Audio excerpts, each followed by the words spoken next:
Welcome back to the 50th episode of Beat the Count. We're live here at Sweet Science Boxing Gym in Hawthorne, California. To my right, my chief second, the head trainer, the creator, owner of Sweet Science, professional boxing coach and insider, Coach Marco Trejo. What's up, man? Yay. What's up? You sound so excited to be here. Nice to be here, man. The 50th episode. Yeah, happy 50th episode anniversary. Damn, I can't believe we actually done 50 of these. The big 5-0. I It's know. crazy. I thought we'd be done by like 5. Like, oh, let's do something You else. should have more faith in me than that, man. No, I'm just kidding. I could get more than 5 under my belt.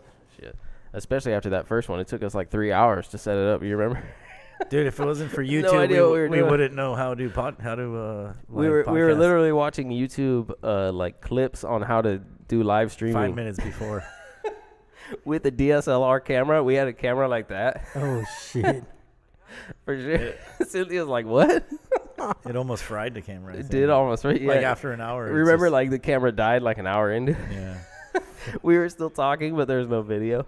it happens. Oh shit! I feel like I'm Whoa, hearing what's it. Is it playing back? It Why is. am I hearing that back? I'm hearing it in my headphones, bro. What's yeah. that? You're hearing it in your headphones? Yeah, I hear it. Yeah, I hear it too. That is so big. Oh, I know why. Technical difficulties here. Fuck, man. It's the 50th show, and now you're messing up, bro. Actually, I don't know why. Is somebody playing it? Am I playing it? Are you playing it, Stax? No. Oh, I was. Dumbass. We had to take it back to episode 1. Technical difficulties. Man.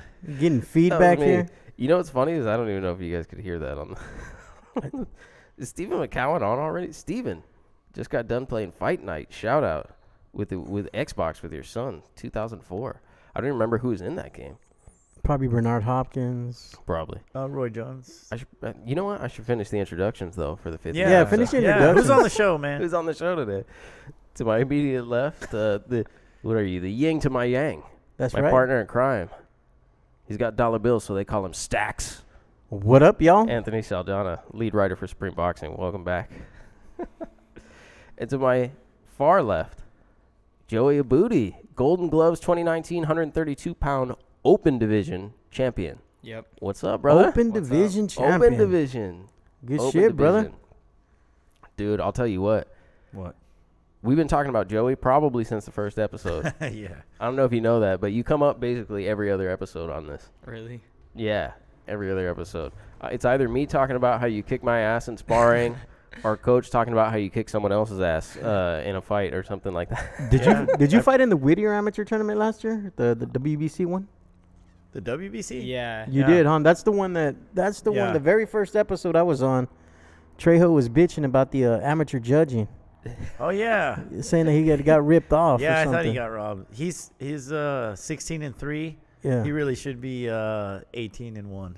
yeah. I think 16-3. Yeah. And those were all basically within the last year, right? Yeah. Yeah. maybe like Yeah. 14, 16 months fighting. Yeah. right? Yeah, like 12 14. months now, I think. Yeah, so you've been fighting for about a year. You're 16-3. Yeah. Nice, man. Congratulations. Thank you. Were you always at 132 though? Yeah. Oh, you were this? Yeah. I didn't realize that. So we're about the same size too. Yeah. Yeah. Well, He's younger though. yeah, he's much. Yeah, I'll say he's much. Yeah. How old are you right now? 18. 18? Yeah. I remember the first time Joey beat me up. I went home and had to explain this to my wife at like 7 in the morning because we were sparring at I don't know what, some ridiculous hour. 5 a.m. Yeah, yeah, some ridiculous hour of the day. And then I had to explain I got beat up. At the time, you were only 17. Yeah. I think. Yeah. So I had to explain I got beat up by a 17-year-old. Yeah. But I told Coach that I feel better now that you won the Golden Gloves because at least I could say I got beat up by the kid who won the Golden Gloves. Like I told Cynthia, man, don't look, man. Here's the thing. Honestly, I don't think Shawn got beat up, man. I think Shawn took it easy because he didn't want to catch a child abuse case, man. Shawn could have probably beat your ass. I'm just letting you know that right now. Probably not. So if you guys actually. want to like spar again and let me watch this time, Look, hey, this is him. you're 18 now. This So is now him. now he has to give you 100%. So if you really beat his ass, that's better. This is Stax trying to start some shit. He just wants me to create a YouTube video of me getting beat up again. I do. Yeah, I know. I know you do. What's up, DMC? What an absolute classic, referring to Xbox. And then we got Trinidad, and he says Trinidad is on the game. DMC and the place to be. Outside of Wilder Joshua fight, all I want is a new fight night. Yeah, you know what? That's the third time I've heard that this week. Really? Somebody Yeah. needs to create that Yeah. already, man. They need to like. There's no the boxing game, video game out there right now. So People still play the one on the Xbox 360. The old Yeah, school that's one, what, that's what Yeah. he's talking about right now. Well, the problem is like, got to get all those fighters, right? yeah, that's the thing is you have They're- to get all the fighters individually. Like, if you want to make a UFC game, you go and make a deal with the UFC. Yeah, because they're all right? on the contract. But like, if you want to make a fight night game, you have to get the likenesses to each of those fighters. Like, how much Yeah. do you think Floyd is going to charge you to put him in a game? You know, like he He basically doesn't want can't to be go a in. fight night. He wants his own Floyd Mayweather video game. Floyd Mayweather 2019 or whatever. Would you guys buy Floyd Mayweather the video game? I think they have it for the virtual reality. Oh, really? Yeah. Where you can fight him Yeah. and he's like impossible to win? They should just like use the likenesses and create like fake names. Yeah, totally. Be like Troy Maywood. That's a You know, good one. They should just use nicknames only. Yeah. They'll just call him Money. The Yeah. money. The money. Yeah. The Money. Yeah. We'll do it. And plus, Exactly. yeah, you can create your own characters. I think Yeah, that's before true. before Tyson and Ali were on there, you would create your own Mike Tyson kind of as best as you could. Create your own Mike Tyson. That's why they had the Tyson's punch out and everybody else was like fake, like King Hippo, King Hippo. That's right. Glass Joe, Glass Piston Joe. Honda. Piston Honda. Piston Honda. He's a car part. Soda Popinski. Yeah, Soda Popinski. Glass Joe. The Sandman. I don't think you could use names like this today. No. I really don't. I don't think that would, like in a video game. What You was could that? have no Soda Popinski That- and Piston Honda and stuff like that. They're And that kinda- they're Indian kind guy of that offensive. spun around with the tiger. Oh, That's the Great second Tiger. guy. The Great Tiger. Great right? Tiger. He's called. His little thing his turban would The little diamond. would glow. Yeah, The so you ruby knew on when he that. was going to attack. The more we talk about this, the more inappropriate I realize that game was when we. when we were It was the younger. 80s, bro. Right? Yeah, that's The whole true. decade was inappropriate. It was. Yeah, Not that's, sure, but they have that's Creed true. PS4 VR. they have Creed PS4. Have you played one of the VR games, Joey? No, No. I just saw it on YouTube. I see them like at the mall and stuff like that now. Yeah. Like if you just walk to the Del Amo or something, they have like a VR room, I guess, where you pay and go play Rocky yeah. and stuff like that. Like I have no idea what that's like. crazy.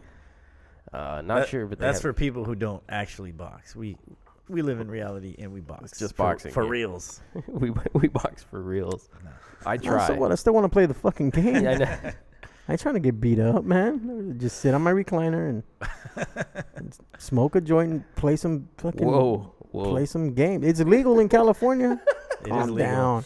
That's also the third time I've heard that this know. week. What, that I Thank- want to sit on my recliner and smoke a joint? Thank you, children, for joining Beat the Count this afternoon. No, I'm just kidding. Vodka Drunkinski. Soda, yeah, that's true. Delta 7303 says Soda Popinski was originally called Vodka Drunkinski in the Japanese version, right? That's- And then they changed it to Soda Popinski. But you could still tell because he like in the video game So he's like, I'm gonna make you punch drunk. So he's a drunk Russian? Yeah, he's supposed to be a drunk Russian. That's awesome. That's awesome. Oh man, could anybody actually beat Mike Tyson in that game? I did, man. I Really? beat few Mike I don't even have. Tyson. believe you. I don't Yeah. believe you. I did, man. I still have the screenshot. to What's the save it. pattern? It's The screen. it's like a is it? pattern. Like Up, once you up, figure out down, his down, pattern. left, right, B, A, B, No, A, that's select, con- select, that's stuff. That's contra. contra? Yeah, you're Yeah. talking. He's talking. It's like 007 Oh, yeah. 363. Who knows the code? If you guys know the code to One, get two. directly to Mike Tyson, plug Yeah. it into the deal. Yeah. Oh man. Jeez, we should probably talk about some boxing actually. We should, man. So we had some boxing this 50th weekend, episode. right? The Yeah. episode of Beat the Count. Before we get to that, I do have a couple questions for Joey though and stuff like that. So you said you're 16-3. So Yeah. you're fighting more than once a month at this Yeah. point, right? Or like, yeah. So you're just in the gym every day? Yeah. Yeah, so you're basically you train in the morning still constantly or I come in the mornings now, and I train at my house at night. Like I go running and do some other stuff. Well, Okay. he was coming in the evening, but the last 2 months we switched it up and started training in the morning. Yeah. and then are you still in school right now? No. No, not okay. right now. Okay, cool. So you basically can dedicate time to training in the morning, then you can go and do your running, all that stuff at night, and then every couple weeks there's just an amateur event and you jump on it. Yeah. And you guys never know who the opponent's going to be, right? No, not really, but I don't know. It doesn't matter. We try to find. We try to get good matchups where each fight will help them improve in a certain aspect. We kind of level up every time, though. Try to find somebody a little bit harder, or somebody that's maybe older because he's 18. You know, he can fight some 26-year-old. So we try to just challenge him with something every time. So you're gonna not just get easy fights. You're gonna try to qualify, man, for 2020. You're gonna try to get him onto the elites. Yeah, they have the Western qualifiers is this month, but we're gonna wait. I think there's an Eastern qualifier in November or December. We'll try for that, and then next year we'll try the Western qualifier in March again. So, but I want to get him. Our goal is to get to about 40 fights this year. So how does the qualifier work? I don't know. You show up, I think. You just show up. I'll look You at just it. sign Look up. into it. You show up and you I fight think some so. people. I asked Yeah. Joe that exact question like 2 weeks ago. I was like, I sent him the link. I was like, how do we get in on this? Do we just sign up? Do we just show But I'm up? pretty sure you. I don't know. I have no idea. Pretty sure you just sign up and go, man. You just sign up and You go. got to qualify though, right? The same way he's doing now, as far as like the Golden Gloves, winning the Golden Gloves, and then does that get him like an automatic bid, or Maybe Joe might know more about that, like points and all that kind of stuff. Do you know about that, Joe? He's like, No. nah, I just fight, bro. I think you just like you go there and then Yeah. you win and then you go on to the next tournament. Stephen McCowan, you're a USA Boxing official, are you not? How Is do you he? qualify? What do you have to do to qualify? Let me know. No, yeah, Stephen's he said he's a referee, I think. Nice. You're a referee, right, Stephen? I didn't make that up. I I'm probably- pretty sure you told me that on the air at one point. I've probably seen him then. Well, I don't think I don't think he's based, in not Cali. based Oh, he here. doesn't do- oh, No, okay. My he's bad. not based here. I had to ship him a shirt. It wasn't in California. Okay. Well, I think you just go. Honestly, I think you just go. You just go and Yeah. then you just Yeah. keep winning. If you keep winning, you're good. No, well, I think if you win the qualifiers, then you're on Team USA. nice. Yeah. Well, Yeah. So what got you Sounds into pretty boxing, Joey? I always wanted to box since I was little. I just didn't really know how to get into it, and there was a point in time where I wasn't really doing anything in high school. Like I stopped playing sports and everything for like a year, and I just wanted to do something again. So I came in the gym, and automatically I was like, I want to fight, and then I just started training. I was pretty bad when I first started out, but I got there. the one Nice. thing I will say is that despite everyone's mechanics and things like that have to evolve, right? So as a young fighter, when you come in, you don't know what you're doing, right? Some people are athletically gifted, which means it sounds like you played other sports. What sports did you play? I played like everything. Yeah, so some of that will translate, right? So there's Yeah. athleticism and stuff like that. But the thing that I remember the most about you early on is, brother, you never seem to get tired. I don't think I've ever seen you tired in my life. Like, I'm having to get out of the ring after 4 rounds, and somebody else could jump in, and Joey would just go another 4 rounds, like with the next person in line, instead of being part of the rotation. And I'm not sure how you get that type of cardio. Like how much do you run? You said you go home and you run. How long do you run for? Just 3 miles, but Just like, 3 miles? I push myself. I try to make it like the whole 3 miles like suck. Like I just So what do you run it in, like He's 15 sprinting minutes? 3 miles. right now I'm running like 19 minutes. Still, that's But crazy. when I first started, like I was doing like 3 mile. Like last year I was like 3 miles in like 23 minutes, and now I'm like already down to 19 minutes. That's pretty. Yeah. Jeez, That's I would solid. collapse like after half a mile, I think. Yeah. When Well, I you're first you're a runner, man. Sometimes. But you when you first. when I first came in, like I was trying to get in shape. Like before I came in, like maybe like 2 weeks or so, I was running 1 mile in like 7.5 minutes, but I was like dead after that. Like Gotcha. I couldn't like do more than a mile. So how did you find like Sweet Science? How did you find Marco? The YouTube channel, the Shane Faison Fight Tips. That's how. Nice. Shout out to Shane. Shout out to Shane Faison, former Beat the Count guest. Shane Faison, Fight Tips. Shane had like the most popular sports channel on YouTube for a little while there, didn't he? It was Still, he has. I it's think like- he's at 2.5 million subscribers right now. Yeah, it's pretty crazy. Jesus. Yeah, he's got a grip. So you were watching Fight Tips, Yeah. and then you saw that it was here at Sweet Science. Yeah. That's the same thing happened to me. You remember when I reached I hadn't talked to Coach in a year at least, and then I was watching Fight Tips and was like, what the hell? that's the gym right there. And so I reached out to you. So Nice. where you from originally? Are you from out here, from the Hawthorne area? Yeah. Yeah. Yeah. Hawthorne High? No, Palos Verdes. Palos Verdes, huh? Yeah. All right. He had to put the Nice. accent on it. He had to sort of correct your pronunciation there. I ain't correcting anything. That's the way I He's talk, like, bro. "Oh, I'm yeah, Mexican, it's just man. the way I talk. I know you don't I'm a speak paisa, Spanish. bro. He doesn't actually speak Spanish, just so you guys know. Yo It's all- habla. It's all fake. Yo habla. See, yo habla English.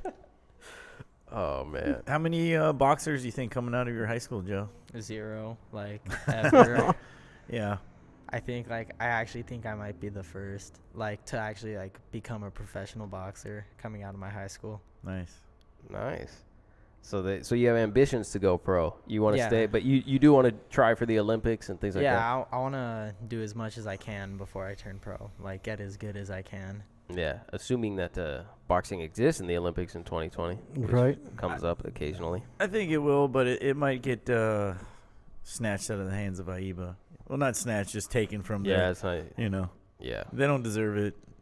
You know, I've been to an AIBA tournament, and it's I mean, they're making a lot of money, you know, when it costs a lot to compete in those Olympic qualifiers and, you know, those international Olympic qualifiers. They're making a ton of money.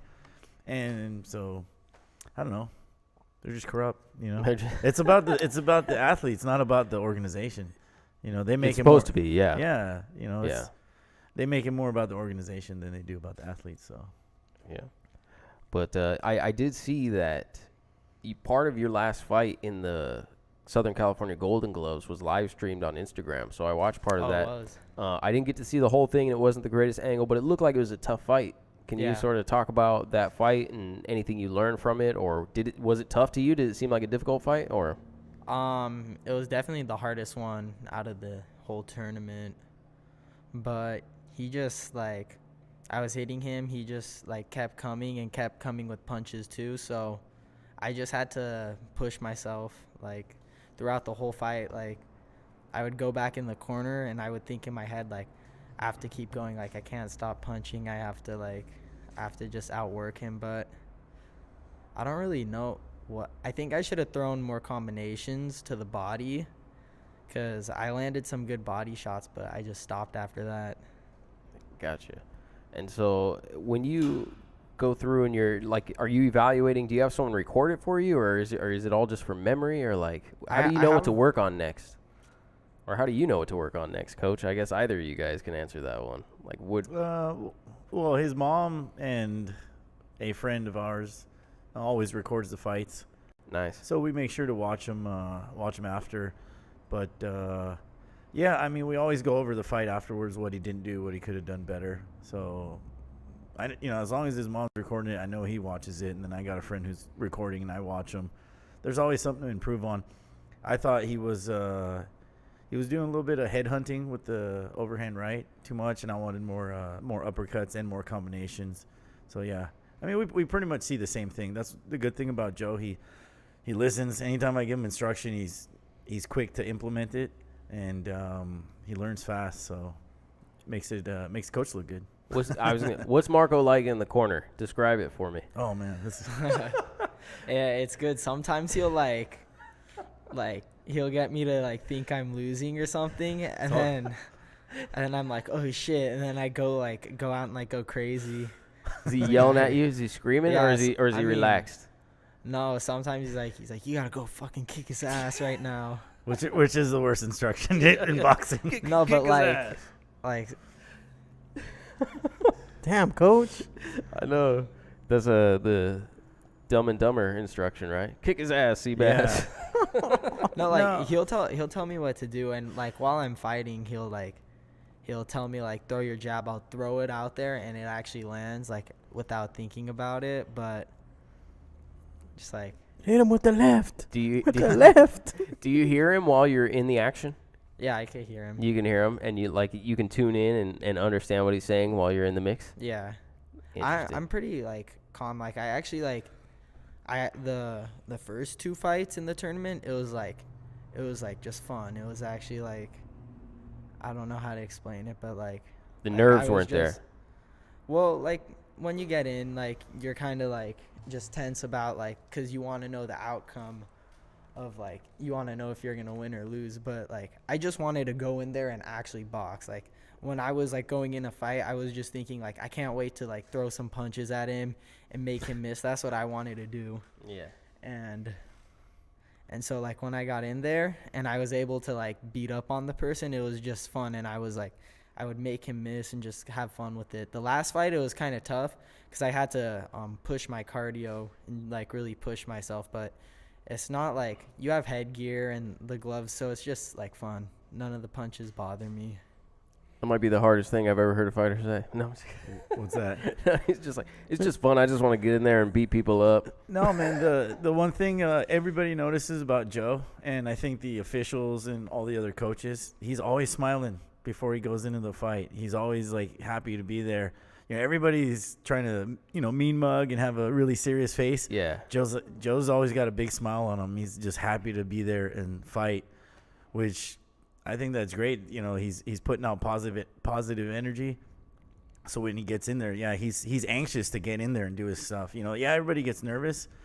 Some people would get so nervous they're like, you know, it affects their performance. But he's anxious and nervous in a good way, where he can't wait to get in there and just show off. You know, do what he can. The open division, right? That's basically what, 18 and above, or no? Open division is anybody with 10 fights or more. So once you reach 10 fights, you can fight somebody that has 50 fights or 60 fights. So basically, that's the top level then. Yeah. And at 130, what he's fighting at 132? Yeah, 132, which is that's like a tournament weight. I think that historically that's been an Olympic weight also, but I think there's a change this year where it's going to go to 138 or next year, right? Yeah. So, which is good because he walks around right at 133.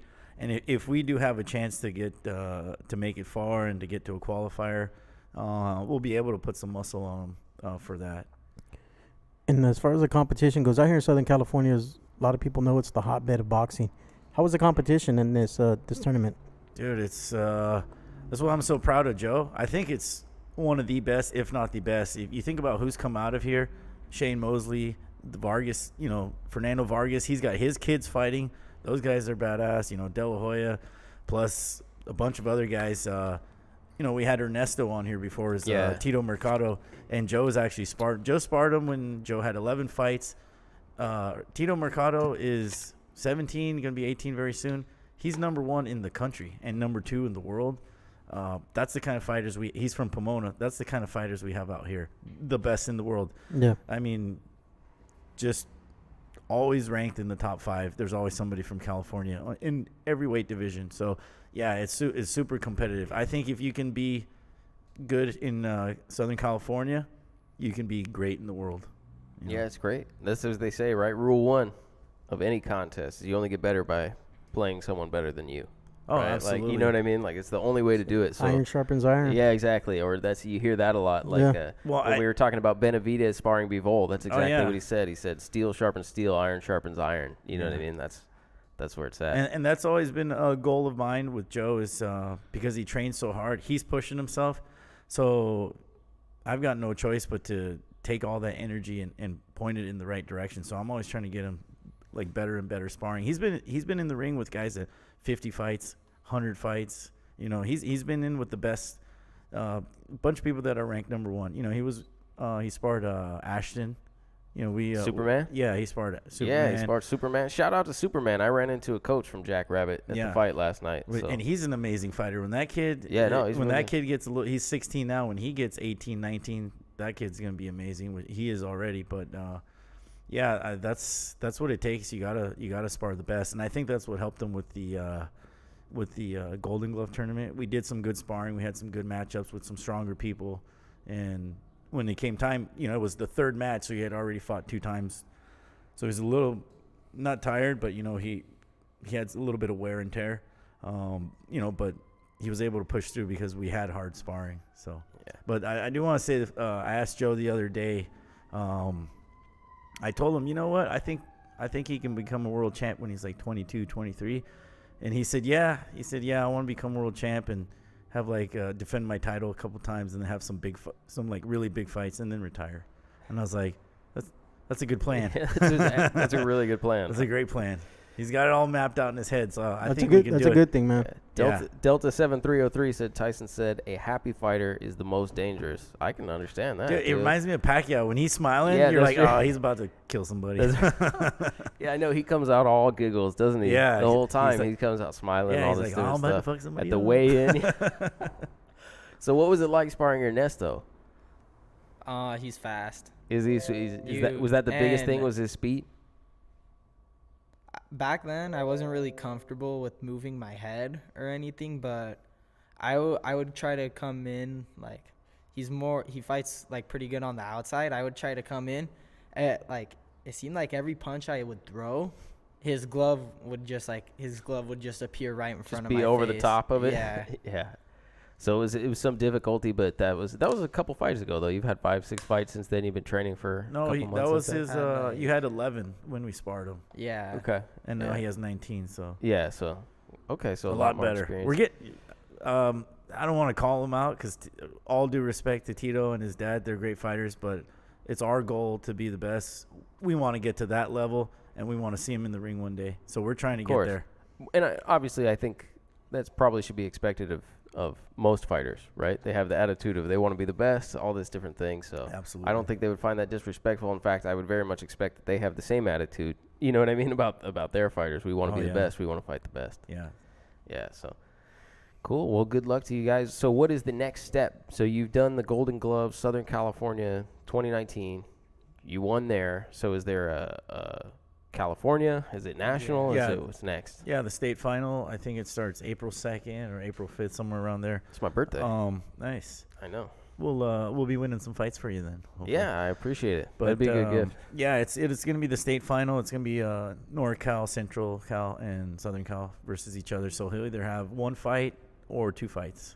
And where is that located? In Pasadena, a place called Victory Park. It's kind of like a civic center near the high school or something like that. Cool, man. But, yeah, and if we win that, then he gets to represent California with all the other champions on the national stage for Golden Gloves, which, you know, there's national tournaments all over the country, but those nationals are kind of they're isolated to that region. So you usually just get fighters from that area coming in. But the Golden Gloves National is champions from every state. And I think that's if you can win that, that's as good as it gets as a national, you know. Yeah. So that's our goal. Once they have state, do they have like maybe like a Western regional, or does it just go straight to nationals? Do they do something that's like I think it goes never- straight to national. wow, that's Yeah. a lot of Yeah, it's a it's a week- fighters in one It's a week-long thing, and I think one division. anywhere from you're gonna have a minimum from 3, sometimes 5 fights to win that. So that's what I'm saying. If you win that, that's you're one of the best in the world, I think. Yeah. Do you know if they broadcast the Stephen McCowan is asking if they broadcast the California State on YouTube? No, they don't. They don't put No. it sounds like they don't. Unfortunately, you know the guys who run it, they've been running it for a long time. They're a little up in age In terms of age? Yeah, they're great guys. They do a good job keeping that tournament, going over the years. Yeah, but they haven't, tapped into what everybody's doing with social media. And They didn't and have Facebook. the opportunity to watch the YouTube tutorials that we watched on how to live stream. But if somebody wants to live stream it, I mean that's a great opportunity for them. I know those guys would love to do it, and I'll volunteer against the ropes to do it. there you go. They got all the setup. They can go do it, man. If they really care about the kids, they're gonna do it for free. Yeah. I'm sure that's not their setup, bro.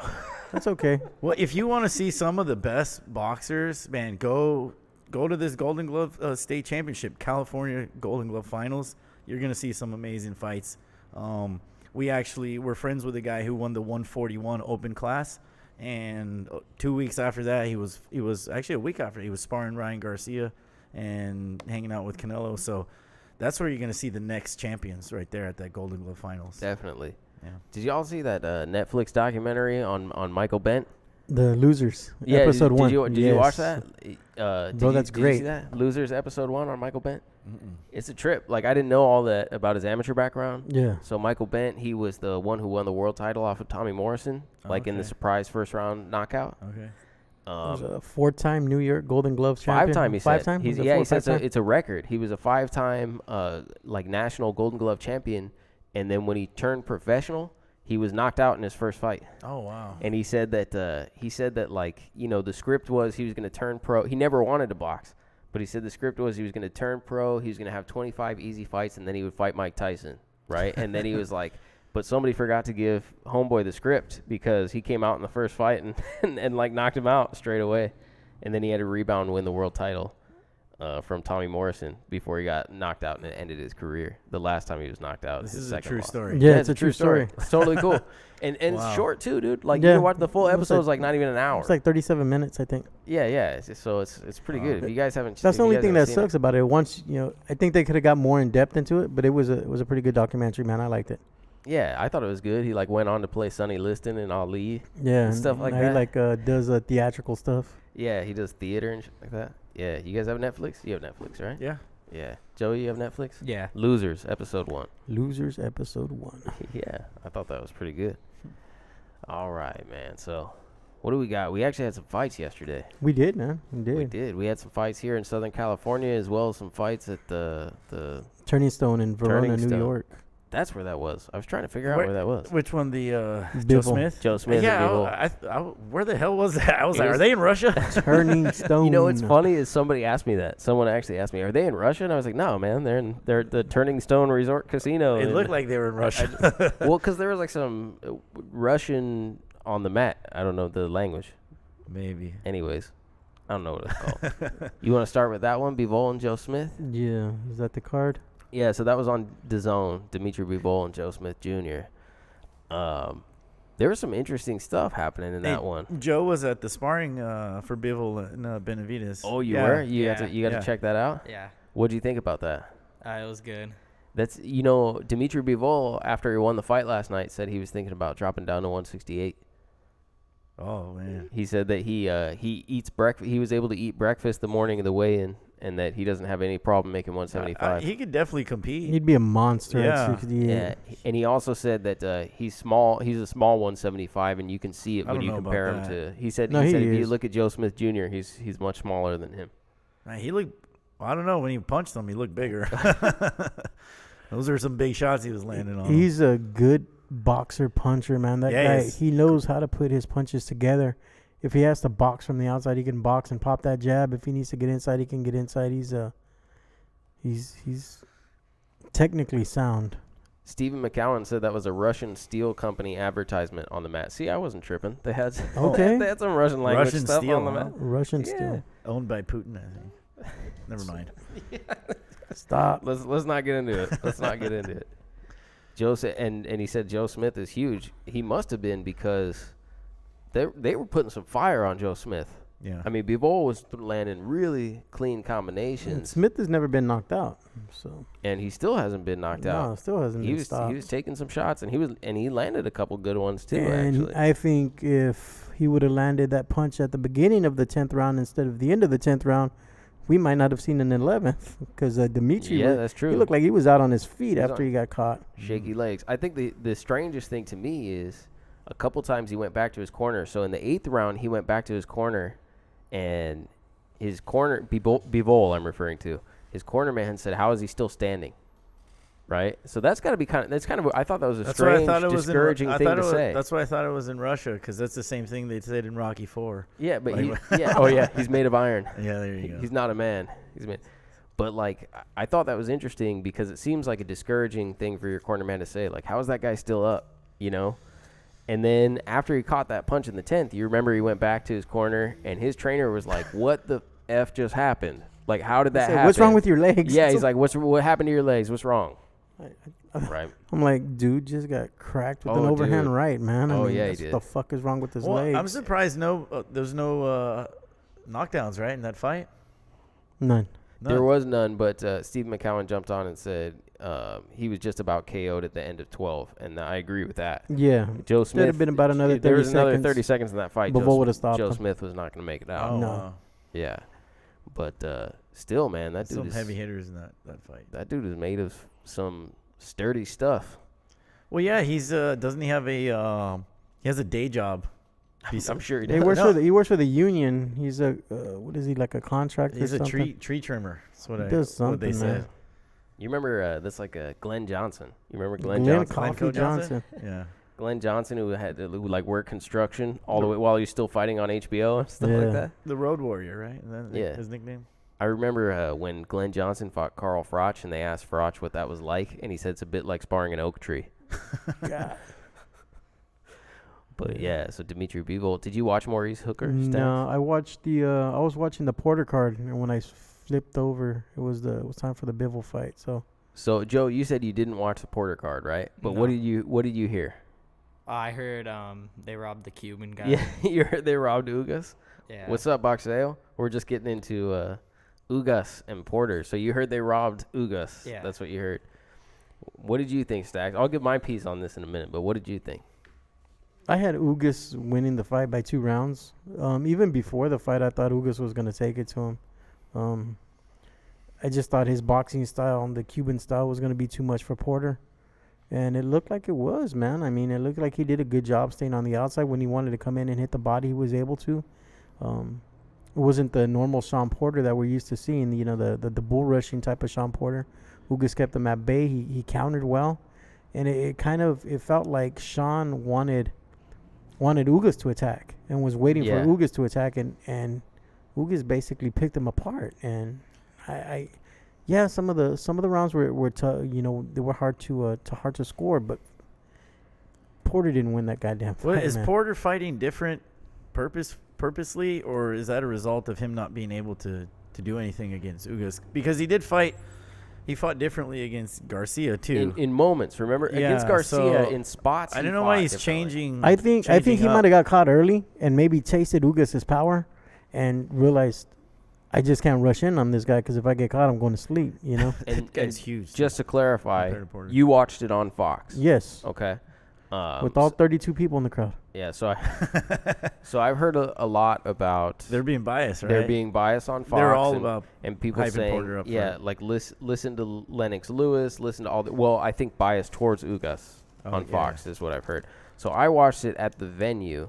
From my perspective, I also thought that Ugas had taken the fight and should have won a close decision. I think it was a competitive fight, but there's a couple comments I want to make on this. So one is I have praised Jack Reese a number of times on this show for different decisions that he's made. Okay, I thought he was right to let Tyson Fury stand up to count out all these things. I thought Jack Reese was right about a lot of things. From my perspective, there was a knockdown in the 12th round. From my vantage point, that was not called a knockdown, and I since have watched this. It was a knockdown. Multiple times. Yes. Let me go to this. I'm playing this, so shout out to Chicano Boxing. Yeah. Oh, it's not playing now all of a sudden. If you guys get a chance, Chicano Boxing has it on her page because I haven't been able to find it anywhere else. But Ugas tweeted it. If you can get to Ugas Twitter, tweeted it's it, on yeah. It's on Ugas' Oh, Twitter as well. oh, let me Here try. we go. I see here. Let me get it going again. I know what's up. There we go.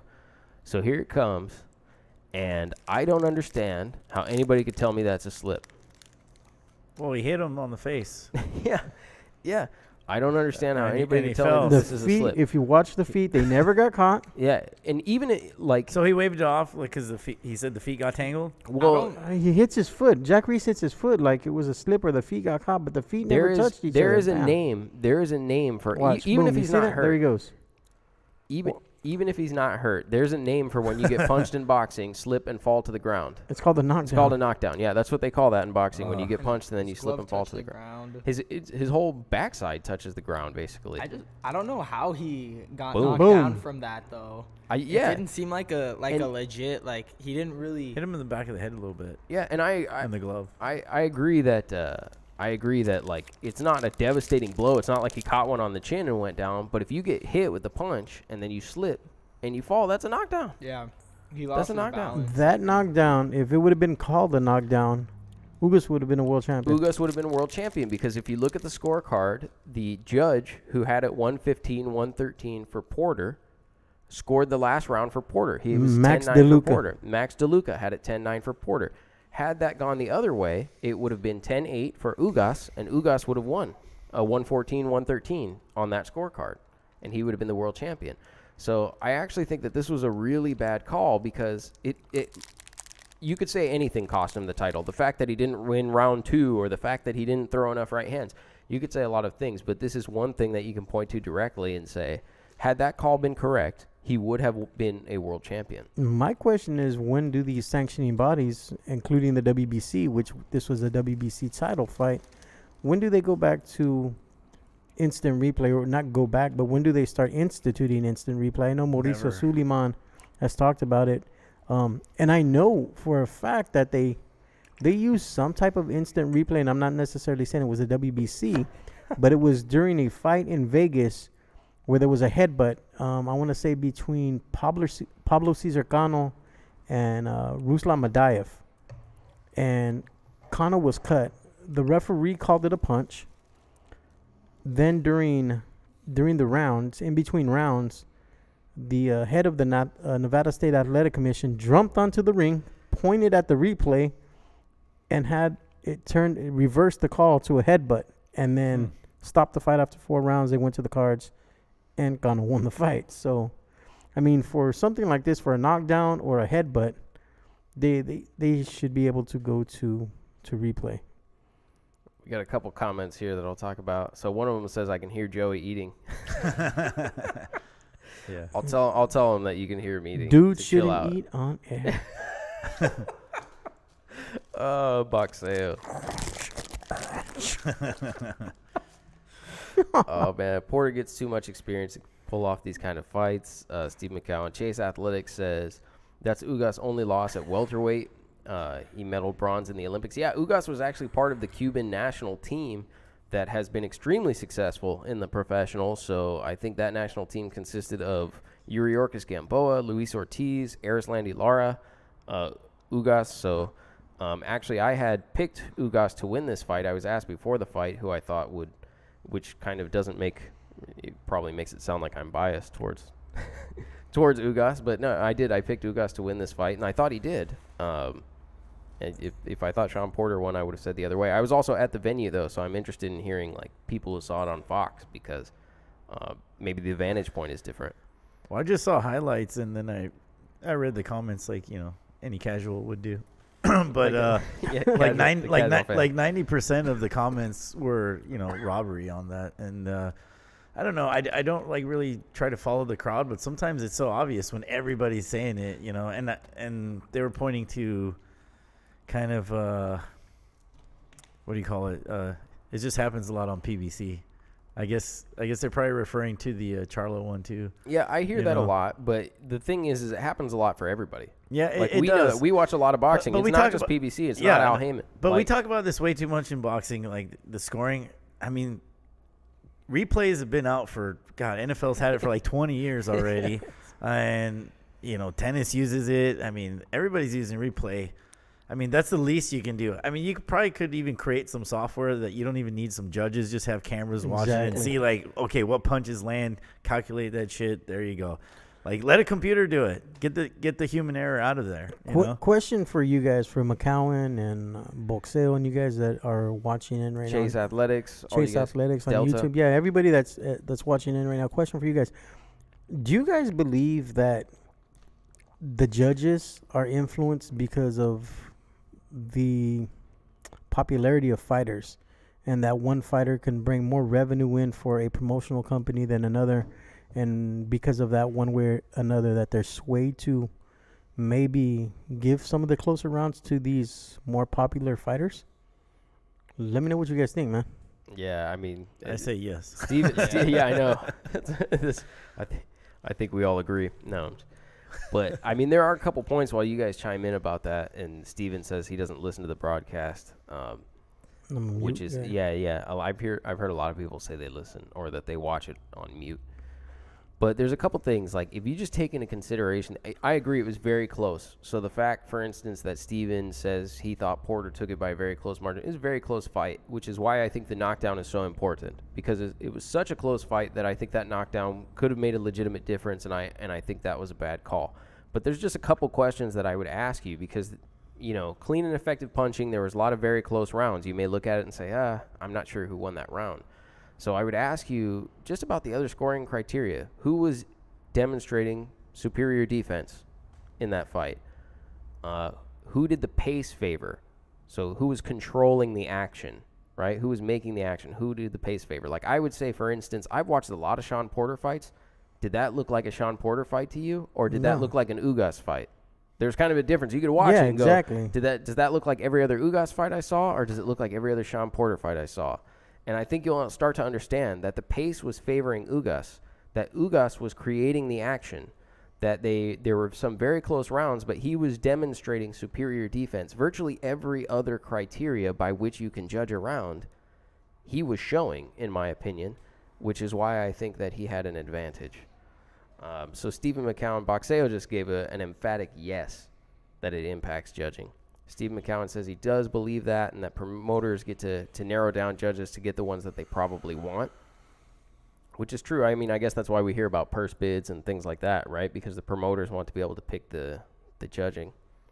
I think if things get close, they tend to give it to the champ. Oh, Delta.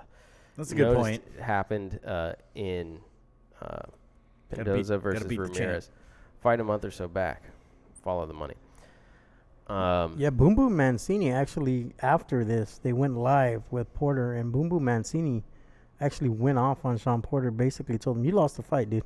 Wow. Well, yeah. Well, what he was trying to say is that you didn't do Shawn Porter. Yeah. Right? Like you didn't do Shawn Porter. And there were moments, like I said earlier, in the Garcia fight where he didn't do Shawn Porter, but he did enough of it to win. You know, last night he didn't really do it at all. Steve McCowan said he thought Triple G won the second Canelo fight. I would dive into that one a little bit more, but then Coach and I might get into a fist fight. Oh man. But yeah, so I want to encourage you guys, particularly those of you who thought Porter won a close decision, just think about what the other criteria are for a boxing match, and then think about every other Shawn Porter fight that you've looked at, and tell me, what did that look like? Did it look like a Shawn Porter fight? Because it really just didn't look like one to me. No. Well, I mean, you can try to look at different criteria, but I think it always comes down to the most important. Who lands the most punches? Like, who lands the most punches? I mean, that's true. I mean, I could be walking backwards and still land more punches. But it's not, see, because when you say that, the problem is you could just look at punch statistics and say who won. And if you look at punch stats, it'll say Shawn Porter won. And that's the problem with just looking at it. It's not who lands the most punches. It's who has the most effective punches. Yeah, who would you rather be in there? Absolutely. Who would you rather be? I agree with that sentiment. So it's not just counts. Like volume doesn't matter. Like who was it? It wasn't Chris Mannix, but someone on the DAZN broadcast yesterday had said during the Bivol fight, one punch doesn't win you a round. You have to add them up. I think it was Sergio Mora. I don't think it was Sergio Mora. It was the other guy. I forget his name, but the older gentleman, not a fighter. He said one punch doesn't win you a round. You have to add them up. No, one punch can absolutely win you a round, right? Especially if you knock somebody out. Forget about dropping him. Forget about knocking him out, because he's obviously not talking about that. But if you're just kind of peppering me with jabs and stuff like that throughout the round, and then in the last 15 seconds I hit you with a shot and your leg buckles and you have to be holding on to me and carrying the ropes and doing all this stuff, I won. That doesn't win a round. Oh, for me. absolutely. No, that's horseshit, dude. Absolutely, it wins a round. That's total bullshit. No way, man. Now I'm getting mad, dude. No, that absolutely wins a round. No way. There's no way. Because, okay, so what if the punches aren't, they're not devastating? I'm hitting you clean in the face every time with those jabs. As long as I'm not hitting your gloves, as long as I'm not hitting your elbows, if I'm hitting your body, if I'm hitting your face, I'm dominating. If you get one good shot, you got one good shot. And yeah, if I held on and the bell rang, well, okay, it doesn't mean you win the fight. I mean, no, you're allowed to make defensively a mistake and get caught and then not lose the round, especially if you've been landing every shot. Yeah, but how bad? That's what we're talking about. How bad are you? It absolutely matters. You know when it matters. You know when it matters. Yeah, you know when it matters if the guy can drop you. Then that one punch counts. That's crazy. At the end of the day, it's man. Bullshit for who? Bullshit. I'm with Coach on this, man. No, you guys are. I'm with Coach on this. If I'm sitting there and I'm tagging you, okay, Lomachenko, for instance. So what you're telling me, he goes into that 6th or 7th round against Linares, straight tags him, boom, boom, boom, boom, boom, tags him the whole round, then gets caught jumping in, switching stances, jumping in, gets caught and gets put down.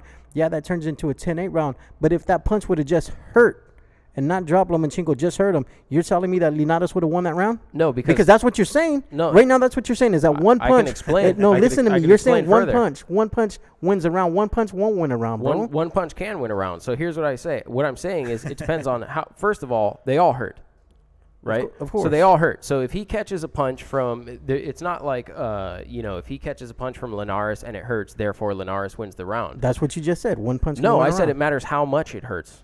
What matters is how much it hurts. How do you know how much it hurt? What do you mean? How do you know how much You're it not hurts? the one getting hit with it. Well, it matters how much do it you hurts mean? only if you can be dropped by that What do you punch. mean? Then it makes a Exactly. difference. If he gets dropped with it, then I it can turns look at- in I and can look Linares at- wins that round because Lomachenko gets Yeah. dropped. But if it just hurts him, so what? yeah. No, if Linares has not been hurt at all in that round. So, But so I'm telling to clarify, they all hurt. And when you say, how can you tell how much it hurts? I can pull up 15 examples of gentlemen who are almost out on their feet. In fact, it's so important how much people get hurt that a fighter does not have to go down for the referee to stop the fight. Why is that? Somebody explain that. One of you two guys tell me, why can a referee jump in and stop the fight without a fighter having ever touched the canvas? Because they're defenseless. Because they're defenseless. Yeah, if they're not Why throwing back. Why are they defenseless? Because they're hurt. Who wins that round? The guy who is hurting the other man. It's actually in the rules of boxing. You guys are just making shit up. No. Right? Yes, you are. You guys are both you're just the one making saying shit up. one punch can win a round. Because it can. If you hurt somebody with one punch, that can win a round. No, bro, it can't. Yes, it can. You know, it absolutely can. I think Just if answer one question, both of you. Do you have to hit the deck to lose the fight? In a round, for the referee to stop the fight, for it to be a TKO, do you ever have to touch the ground? No. No, then absolutely. No, but you know Then what? you can absolutely lose a round. You probably have to go at you. You know, Y'all are both dumb. I have to check. I have to check the rule books, but I'm not. But there might be something in there where the ref is counting in his head up to 10 seconds or however much time if the guy hasn't thrown any punches. The point there has is- to be a certain amount of time where the guy is defenseless. Then they can stop it. The point is you're both wrong because you don't have to What hit do the the ground. rules of judging say, though? What do the rules of judging say? I'm telling you. I'm not even talking Wait, about judging. No, I'm you're talking, saying to win the round. Yeah, So that that's would what be you were that would be talking about. judging. That would be judging the round, giving one boxer more points or giving a round away because he hurt somebody with one Yeah. punch. That's Yeah. what. That's so, the way. so I'm- the referee's in there. He's monitoring you. He's getting ready to jump in and stop the fight. The bell rings, right? You hobble back to your corner. You won that round because you landed some jabs for the first 2 minutes and 45 seconds. Depends on how The many, referee man. the referee could have at his discretion just jumped in and stopped the fight. You do not have to go down. Y'all are full of shit. Even you guys on the chat. There's absolutely nothing in there that says you guys have to go down. Somebody explain it to me. So a ref can call a TKO without you ever touching the canvas. Again, we'll use Floyd as an But example. one punch we'll can't use, win we'll you a use round. Floyd as an example. yeah. Floyd beats the shit out of Shane Mosley, right? Mosley catches him with that one punch. That one punch that kind of buckled him. Does that mean Mosley won that round? Yes, and if you look at the judges' You do? scorecards, You he think did. Mosley won that round because he buckled him and Floyd hit him fucking 500 times in that round? He buckled him twice, and the two things that Mosley did in that round were the most effective punches of the entire round. Another example is the Maidana fight. You know, Floyd was outboxing him. He got hit with the bigger shots of the fight. Maidana pretty much was just landing one or two heavy shots throughout the fight in each round, but he didn't win all the rounds. That's true. Look, I Let can me- understand. let I me- can that's understand another 6 or example. 7 times, man. Getting hit 6 or 7, 8 times, where you're not throwing a lot, but you're countering and you're hurting them. You're tagging me. Then I catch you with the 2-piece that stuns you. I back up, you recover. Again, I catch you with the 2-piece, you get stunned. That's a little different. But when you say one punch, I don't believe that one punch can win you that round. I just don't. It can. Not only can it win you the round, it can win you the fight. Yeah, if Adelaide, The referee could jump in and just stop Adelaide it. Bird is your judge. I'm not even talking about a judge. I'm talking about a referee. One punch can win you a fight without a guy ever touching the canvas. The referee could jump in and stop Well, it then that whenever he wants to. referee is getting in there too early. So Smith should have won round 10. We hit Bivol at the end of the round. Okay, so that's a really good example. Now the problem is we didn't get an opportunity to see how much that actually affected Bivol and his ability to exchange and do things, right? Because it was at the bell. It was instantly at the bell, and then the round was over, and Bivol had to walk back to the end of the round. Don't go away from the man's question. Answer it. But it happened. That punch do you mean? counted. That punch counted. It wasn't after the bell, was it? No, it wasn't after the So bell. it happened before the bell. It was one punch. Do you give that round to Joe Smith? No, I don't give the round Okay, to there Joe you go. Smith. Then why are you That doesn't contradicting prove your yourself? point, though. That You're doesn't prove you're your point. contradicting yourself I'm not contradicting because he was myself. hurt. Was he hurt? So look at Was he? No, you listen. Was he hurt? It was Yeah, he was before. hurt. It was before the bell. I said they all hurt. It was before the They bell. all hurt. It was hurt. Joey- I didn't say. Joey, do I all didn't say. punches I didn't hurt? say did the punch hurt. I said was Bivol hurt. He clearly was hurt walking back to the corner, and the punch happened before the bell. There's your one punch. You don't get an opportunity to tell how much damage that did to Bivol because the round doesn't continue.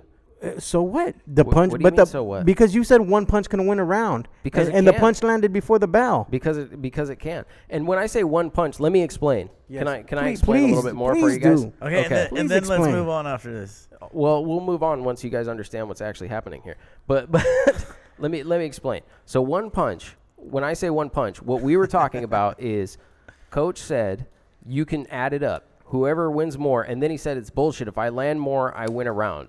So yeah, I'm saying one punch could win a round. But what I mean is, let's say you land 25. Okay, that you land 25 punches in a round, and I land 7. Can I win that round? Yes. Fuck yes, I can win the Hell round. yeah, you can. Of course I can. Of course I can, because those 7 could have been absolutely devastating blows that have your back up against the ropes and done all this different stuff. I could literally land a punch that has you out on your feet. Yeah. That round could not only be scored in the favor of the man who landed the punch, it could be scored 10-8 in the favor of the man who landed the punch in some case cases. Case in point, Diego Corrales, right? And you know where I'm going with this? When he fought Jose Luis Castillo. Yeah, what about it? He was down twice, right? He was down twice, yes. Down twice, really didn't land shit. Then at the end of that 10th, caught Castillo. Would he throw a combo on him? Maybe hit him with 6 punches, but because Castillo was out on his feet, they called the fight. Like you said, again, they won. But again, it wasn't one punch. It was an accumulation of punches where Castillo but wasn't able to continue. The point is, Castillo maybe could have landed 500 punches. Obviously, he didn't land, Yeah. but I'm saying he could have landed 500 punches to Corrales' 20, and it didn't make a difference that he didn't hit the deck. Exactly. Right. You don't have to go down, because it doesn't have anything to do with if you go down or not. It has to do with how bad you beat the guy. That's what it has to do with. It's all about how bad you beat the guy. If you think that you can just sit there and jab, but also it's a fight. Like, let's be serious, guys. Well, not it's a just fight. At the not end of the just day, you could look jabs. at it and you could see who wins the fight. It's actually not hard. Not- Right, well, like- not- like- Oh, not goddamn, we've you- seen Rigondeaux win fights landing 7 punches around it. Yeah, but he's also not getting hit. Exactly. He's also not getting hit. It's let's be serious though. It's a fight. You look at it and you could tell. You look at a fight and you don't go, oh, that guy was doing really good for 2 minutes, but then at the end he got his nose bloodied and his whole shit's all fucked up. He's cut over the eye, but he wins the round because he landed 25 jabs. That's just not how it works. No, exactly. That's not how it works. That cut over the eye and his broken nose could have been caused by 2 punches. Who won? The guy with the cut over the eye and the broken nose, or the guy who won 25 jabs? You tell me. Who won the round? He didn't go down. Who won? It's very easy. It's an easy question. It's an easy question to answer if you actually know boxing and you actually watch fights, right? Like if you're watching 2 people fight right here, just imagine. Here, I'll help you out. Just imagine I know. right in front of us. There's 2 gentlemen and they're fighting. They fight for a period of 1 minute, through which there's a lot of sort of boxing. One guy can't really reach the other. He's just getting hit a little bit. Then at the end, he just lands a 2-punch combination, fucking splits this guy's eye open, breaks his nose. Who won in front of us? You tell me who won, each of you. Yeah. The guy that got the guy that did the cracking. He did, right? The 2-punch combo. The 2-punch combo at the end. What about you, Coach? Who won that fight in front of us? the guy who landed more punches. Nah, you're full of shit. You're full of shit. But Yeah, how often does that happen? I mean, No, seriously. I'm not speaking to how often it happens. And I'm just saying, okay, somebody gets cut though. I mean, in a boxing match, we're talking about just when you're going out there and you're out working and you're outperforming somebody. We're not talking about this little pitter patter stuff, but when you are landing, you're sitting and you're out boxing and you get hit and you get cut. I mean, you still deserve to win that round in a 3-minute fight. It's not a goddamn street fight. We're talking about, a boxing match. Yeah, where the art of the I understand that there's an art form, and I can appreciate not getting that. hit. Yeah, I understand it's an art form. I can appreciate that. What I'm saying is it's actually not as hard to judge as you guys are making it sound, right? Like I agree with Joey. At the end of the day, you look at it and you say, wow, which one of those guys would I would prefer to be right now? You can say that, but there's judges that judge that way. They like the effective aggressiveness. There's the effective aggressiveness. There's other judges that they like the boxing. They and you know why? And that's why we get bad scorecards. Exactly. Because judges like something, and so they pick fighters to win. And what I'm saying is it's actually not that difficult. It has nothing to do with the volume of punches you land or anything like that. You just look at it, and one guy is an advantage. Or sometimes it's real fucking hard to tell. You know what I mean? And that's why I'm saying, and judges like something, so they pick someone. We need That's to what get happens. some. We need to get some judges in here, man, and pick their brain. Steven's a judge. By the way, he agrees with me. He said 2-punch combo wins the round. That's right. He said the nose breaker. Okay. I've had my my fill for today. You guys let me know. You guys let me know how I'm wrong. I'm open to it, but you got to bring some real thought. You got to bring some real thought into it. Anybody who's going to sit here and tell me that you just count punches like a machine could do it, then that there's no human element that's needed, I'm going to viciously disagree. All right. Anyways, that took about if Meldrick Taylor made it out of the Chavez fight, he would have won. You know, I know that's a long time ago, and that's you know, he had like 10 seconds left, and Chavez was doing all stopped it with a second left, but it's the same thing. So, anyways, this is a good argument. It's a real good argument, but you know, as a professional boxing coach, I know more than you. So, Did we lose it? as a professional that we're on the air, so that's good. Well, I guess that's the big problem with judging, you know, and boxing. I guess everybody's looking at something different. Everybody sees something different. Everybody can appreciate something different. Yeah, Delta, you've been on here listening to this for a while. What do you think, man? Chime in. Let me know. Who wins. Is it just the Said it did go effectiveness out of it for a to it? second, but we're right back on. So We're right back that's on? a good thing. Internet connection. Yeah. I can't control the internet. All right. A couple other things. So Shawn Porter, what did we see? The Ghost. Chia Santana. Chia Santana, the Ghost, and also Rolly. and what's his name?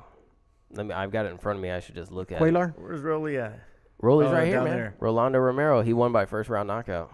Okay. That was a quick fight. In the those fights were after. They weren't even on TV. They put Was it the like- 4 fights after or 5 fights It after. was like 8, right? And it was 8. and I don't think it was that. I think it was only 4 this time. Immediately after, he's calling. He's calling out Ryan. Yeah, and Golden Boy, and he called him Golden Hose on his I don't know, on his Twitter or whatever. But shit, man, I'd say give Rolly what he wants, man. That'd be a big fight for Ryan, just publicity wise. I mean, Rolly's only 7-0, Ryan's 18-0. Something like that, yeah. Ryan's got a fight coming up on March 30th. Make it 31st. happen. Make it happen, man. Make one of these guys shut fighting up. out at Fantasy Springs. Yeah. Make it happen. I want to see it.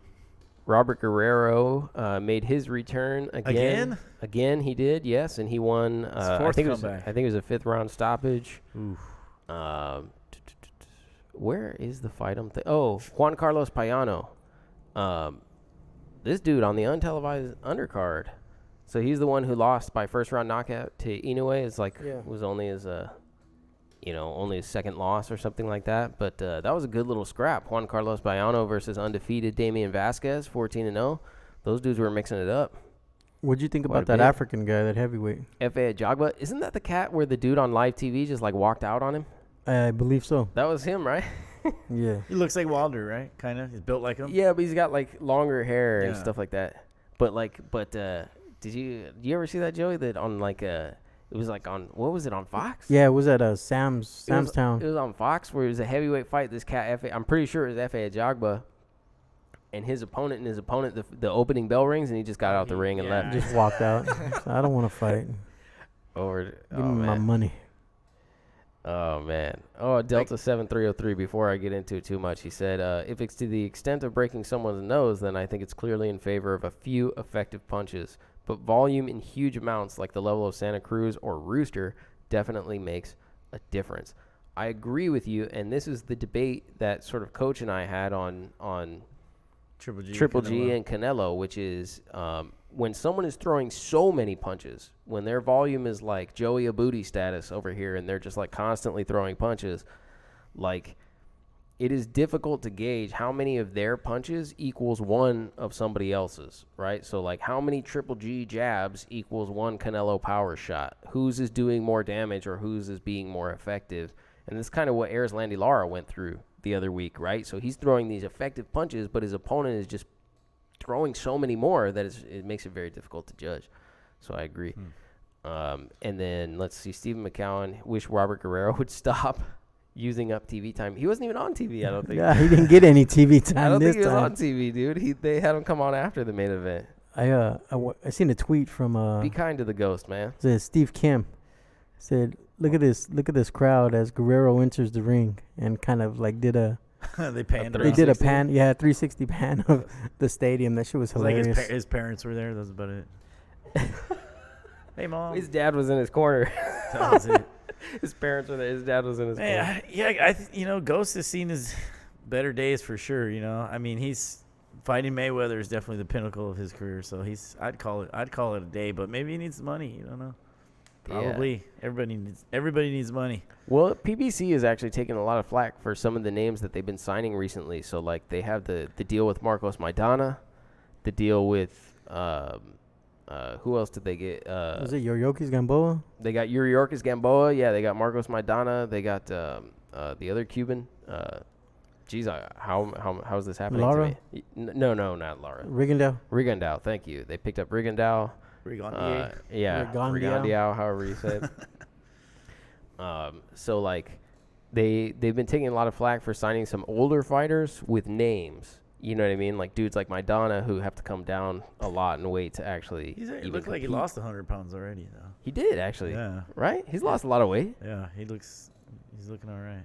Yeah. So I think. But what do you guys think about that? Like, should we be telling fighters when they should retire or not retire? Here's the thing. I mean, I like PBC. I mean, they're a big company. They're coming right along, but I think they need to kind of do like what Golden Boy does and what Top Rank does, and kind of have shows that give some more of the prospects, some TV time, instead of signing these other guys and using the names.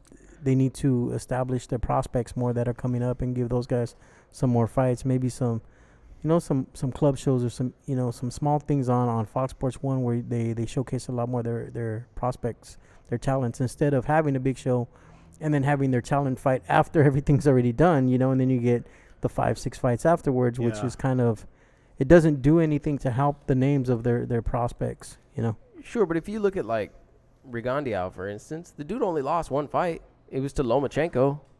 He doesn't fight enough to be to really be a big draw. Most hardcore That's boxing, true. Most hardcore boxing fans like Rigondeaux, but I don't know, man. He's just he's not that exciting either.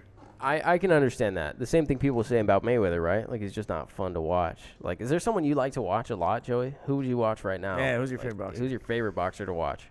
I don't know. I don't really have a favorite boxer. You don't have a favorite boxer? No. Who'd you watch growing up, man? Like 5 years ago? I didn't watch boxing 5 years ago. No? I was going to say like No, 5 you years just ago. you never really got into it or what? Not really. What- I just, Go ahead. I don't know. I never really liked watching sports. I liked like playing it, Sure. I like to watch boxing, mainly highlights though, but You you never can't really sat think down of, and no. Who'd I you- mean, like when there's like a fight going on live on TV, I'll watch it like if I'm not doing anything, but So if it was, you mentioned that you'd wanted to do it since a younger age to Yeah. participate in boxing and stuff like that, and you were kind of trying to find a way into it. So if you weren't a boxing fan sort of going into it, what do you think was driving you to want to participate in the sport?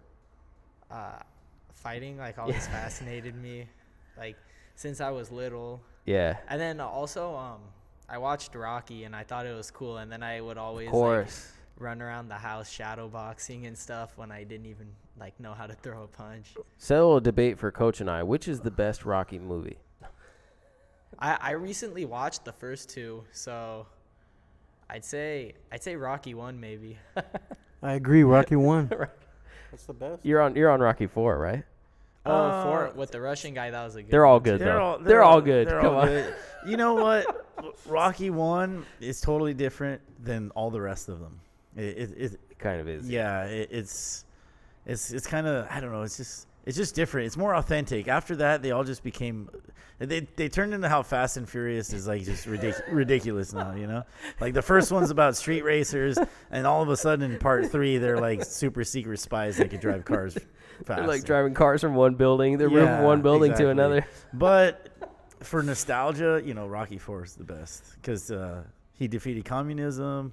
He fought a gigantic Russian guy. Single-handedly beat communism. Yeah, it's a good one. And I just watched it like a million times when I was like 7 years old. So Rocky Balboa tried to take it back, and but then it's weird that he's like 50 or 60 and trying to fight again, but it tried to take it to the roots again. You know? Man, I give it to Stallone, man. That's they said he was one of the hardest working guys in Hollywood as far as fitness goes, and it shows, man. The guy's like 70 years old and he's freaking ripped. I mean, he could do whatever the hell he wants. He could do Rambo 500. He's doing another. He's going to. So exactly. And you're gonna watch it. Yeah, I'm gonna watch it. So am I. Yeah.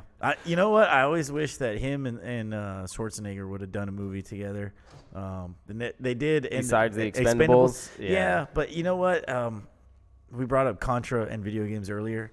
And if you ever played Contra, there was a blonde guy like with spiky hair, and then there was a long-haired, dark-haired guy. I know exactly where you're going. That would have been perfect for Schwarzenegger and Stallone to be Contra. I think they could still do it. They a lot of makeup and CGI, but they can do it. Yeah, they CGI everyone's face to look younger now. But yeah, totally. But I want to ask Joe. I know maybe you don't have a favorite boxer, and we've talked about wanting to spar Leo Santa Cruz. Yeah. Who would you want to spar? Like, if you could spar anybody that's close in your weight class.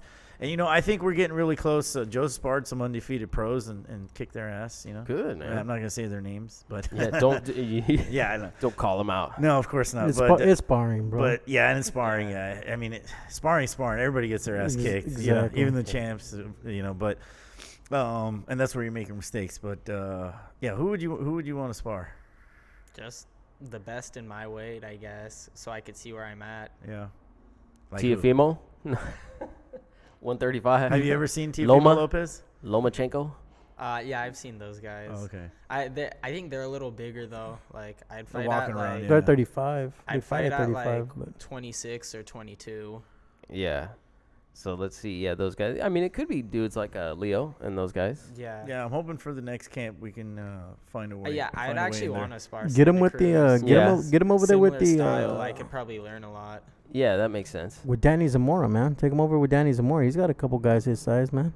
Where's that? He's got Santa Fe Springs. Oh, okay. He's got Dutch over. He's got Ruben Torres. They're just a little bit bigger than this guy. Yeah, they're good. I seen those guys sparring Danny Ramon. Yeah, they sparred Danny.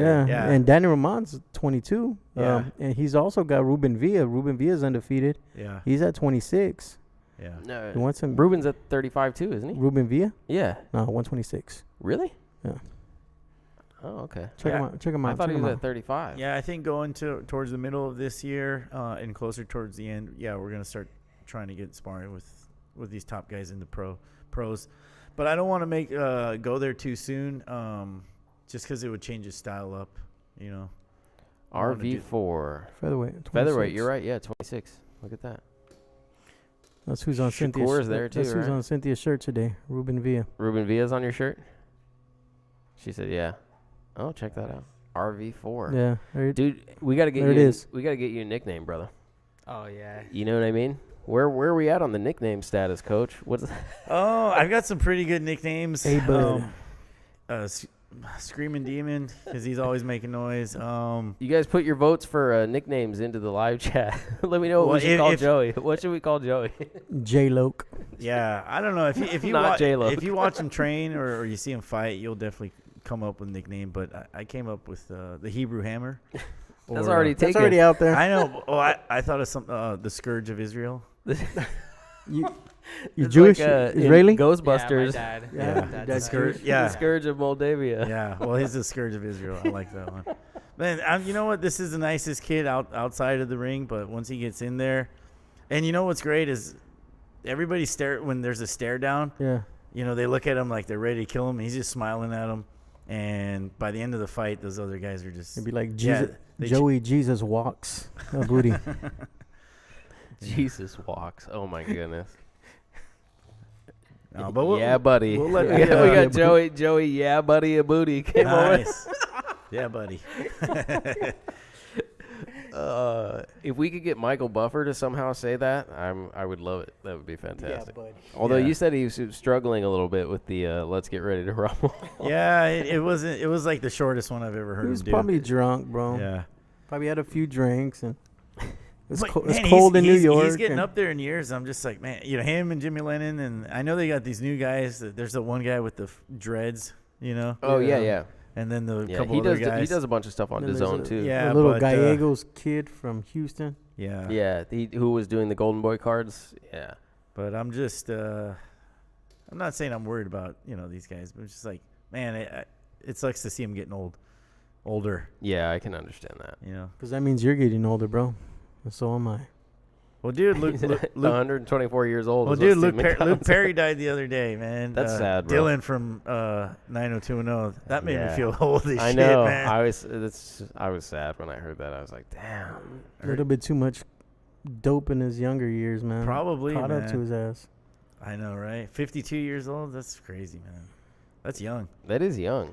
but I agree. That's young. Talking about deaths, man. You had a you few, guys are turning into morbid. a few deaths over the weekend. You had George Foreman's daughter. oh wow, really? She's 42 years old. I believe she committed suicide. They found her body in their home in Houston, so that's pretty sad. Prayers to the Foreman family, oh you man, know. yeah. It's a legend. Mental health, she's a boxer. She actually went in the direction of her dad. She had a few fights, and What it's was her it's name? a- Georgina, also. I think it was Frida, Oh, actually. okay. Frida Foreman. Yeah, I know why you're saying that, because he named all his kids George. Yeah. I think there's like 10 of them. Yeah. And then you had the Caleb Plant, sending our prayers out to Caleb Plant and to his family. His mother was shot and killed by a deputy sheriff, I believe it was. Yeah, it was a Yeah. tragic. She was killed tragically early Saturday morning. She allegedly brandished a knife at one of the sheriffs, and the sheriff lit her up, and as if he hasn't been through enough already, Yeah. Yeah, Yeah. it's that's all tragic. That's all horrible, and it's where as a boxing fan, I'm hoping to see Caleb Plant versus Benavidez at some point, and I'm a Definitely. big Benavidez fan, but it's gonna be hard to root against Caleb because the type of character and type of person that you see that he is going through all this tragedy, Yeah. you're just like, man, you got to root for that guy too now, Yeah, Steve McCowan says, yeah, they murdered that old lady. That was my initial reaction was she's a 50-year-old woman, and I just wondered if there was some alternative course of action to subdue a 51-year-old woman. You know what I mean? Like it seems like obviously I wasn't there and have no idea what that Yeah. experience would be like. It And just seems from looking excessive. at pictures of her, she can't be more than 120 pounds. I Just a don't tiny know. little old lady. Jen's Fitness jumped on. What's up, Jen? Jen is a former guest on Beat the Count. She said, I love Joey. He's the best, hands down. Giving it to you. Yeah, she's seen him spar a lot. Yeah, I bet she's watched you spar quite a bit, huh? And Joey's he's like your spokesmodel. I noticed, he's always got the Sweet Science gear. Oh yeah. Yeah, you know what I mean? He's a hashtag part-time model. That's like right. me. Yeah. Steve McCowan says, no shit, I assume you're referring to my saying it seems like there's some alternative course of action that could have been taken. Well, the Unfortunately. thing is with as we've not to get all political on this just boxing podcast, but Oh, no. it seems like, man, just stay away from the police altogether if you can. Avoid any kind of confrontation with them, because I mean, you could blink too fast and you're gonna get shot. Yeah, and Delta 7303 mentioned that Isaac Kalunga was his name, a boxer from Riverside who was supposed to fight, I believe, in Dallas this weekend. Was he? Yeah, not? he was actually. Robert Garcia has a card Friday night in Dallas. Yeah. And he was supposed to fight on that card Friday night. He was at a going away party for a friend, and took a bullet that's still lodged in his spine. He's right now he's what? paralyzed. Yeah, in a drive-by shooting Where Yeah, that happened? in Riverside. in Riverside. A Jeez, drive-by man. shooting in Riverside. Yeah, That's why I stay home, man. I don't go out. yeah, You never know, man. Plus, so. I have no friends. But yeah. And he was alumni of my high school, Delta 7303. Well, thanks for pointing that out. I think they were doing a fundraiser Yeah, or they something had this a weekend car as well. wash. A car wash today in Colton. I think that just Yeah. finished up. They still got the PayPal sure if you look up Isaac Kalunga PayPal, it'll pop up if you guys want to donate to his family. You know, having to take on all this extra, you know, these medical bills, no telling what type of insurance they had, you know. And not just that, but having to go and come from the hospitals and having to stay there and miss work. It's got to take a toll financially on that family. So there is a PayPal available as well. Yep, definitely. Thanks Delta 7303 for bringing that up as well, because that was something I actually had it on the list of topics to bring up. So is that it's like he's drive-by shooting or something? Or Yeah, it was a drive-by shooting, they said. Man. So he's a victim of a drive-by shooting. Had a bullet lodged in his spine, and it's not clear how that will impact his mobility and things like that going forward. So, unfortunate. Yeah. Oh, man. What you got left on your list? Okay, there is one thing I want to talk about. Since we were before this, we were talking about old fighters retiring and should these people retire and stuff like that. Have you seen what's been going on with Roy Jones Jr. and Victor Belfort? No, I don't want to. Roy's been retired in my mind. He's been retired, not in his mind, but I retired Roy like 10 years ago. I retired Roy in my mind like 10 years ago. He's not fighting anymore. Victor Belfort, a former UFC MMA world champion. I don't know Super if juice UFC. Okay. Super juice head. But he apparently who is 41 years old and has been retired. He said he wants to come out of retirement to fight Roy Jones Jr. in a boxing match. And Roy Jones is 50 and he'll get smoked by graciously accepted. Yeah, he ought to. You know, if he wants something more even, he ought to challenge the guy from Creed. What's his name? Oh, Victor Drago? No, Michael B. Jordan. yeah, Michael B. Jordan. That'll give him a chance to win, because you know what, it's people especially the MMA fighters, they really think they can compete with these boxers, even though old in Roy, boxing. yeah, even though Roy is a master boxer, and I think Vitor Belfort is maybe marginally okay at boxing. Great MMA fighter. But, you know, he just wants a payday. When you talk about that, about being a master boxer and being up at an older age, you still have it, man. Yeah. I seen a clip. Exactly. I seen a clip the other day of Mike Tyson. He was somewhere at the Starbucks, dude. At the Starbucks with the Chinese people. Did you see that? At the Starbucks, Jesus showing how to throw a Christ, combination. man, how to throw a combination. Dude, see if you can find that, I'll see if I can pull it up right now. It's crazy. I'm like, I still would not want to get hit. You couldn't pay me to get hit by Tyson, even now that he's 50 years old. You guys, Jesus and Christ. I mean, Roy Jones Jr. even said he basically said the same thing and said, if you give me 8 weeks, I'll take care of it. Just give me 8 weeks and tell me what weight. And he said, I may be 50 years old, but anybody who wants these hands can get them. Check Twitter. Yeah. Check Twitter, bro. But this is a good question for Joey. While I try and pull this up real quick. So you mentioned the desire to fight, like you wanted to fight. What drew you to boxing instead of, for instance, saying, "Oh, I'm going to go and try and compete in MMA"? You know what I mean?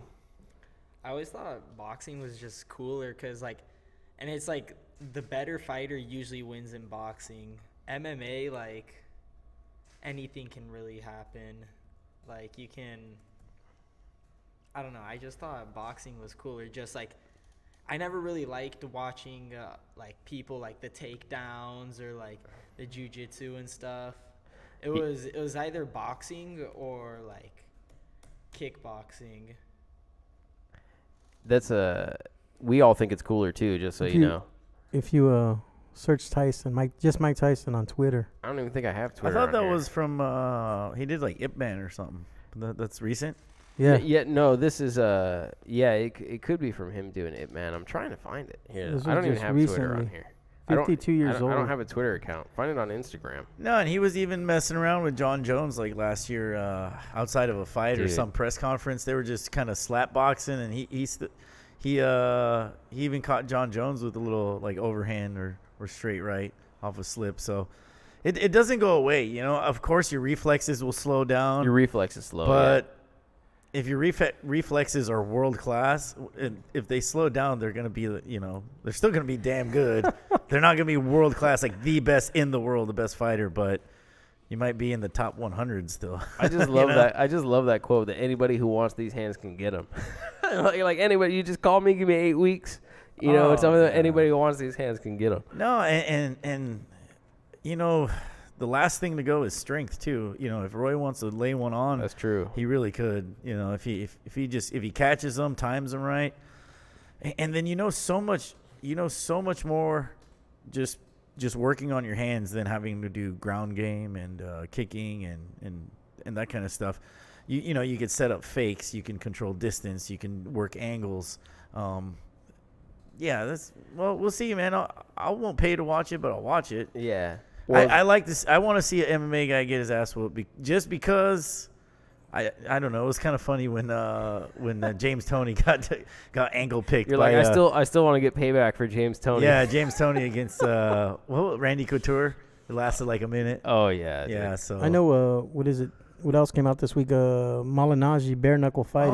That's the other why thing. would he dude. do that? He has the most Dude. fragile hands in boxing. 2 year contract for bare knuckle boxing. Paulie Malignaggi. I'm making a prediction right now. He breaks his hand in the first fight.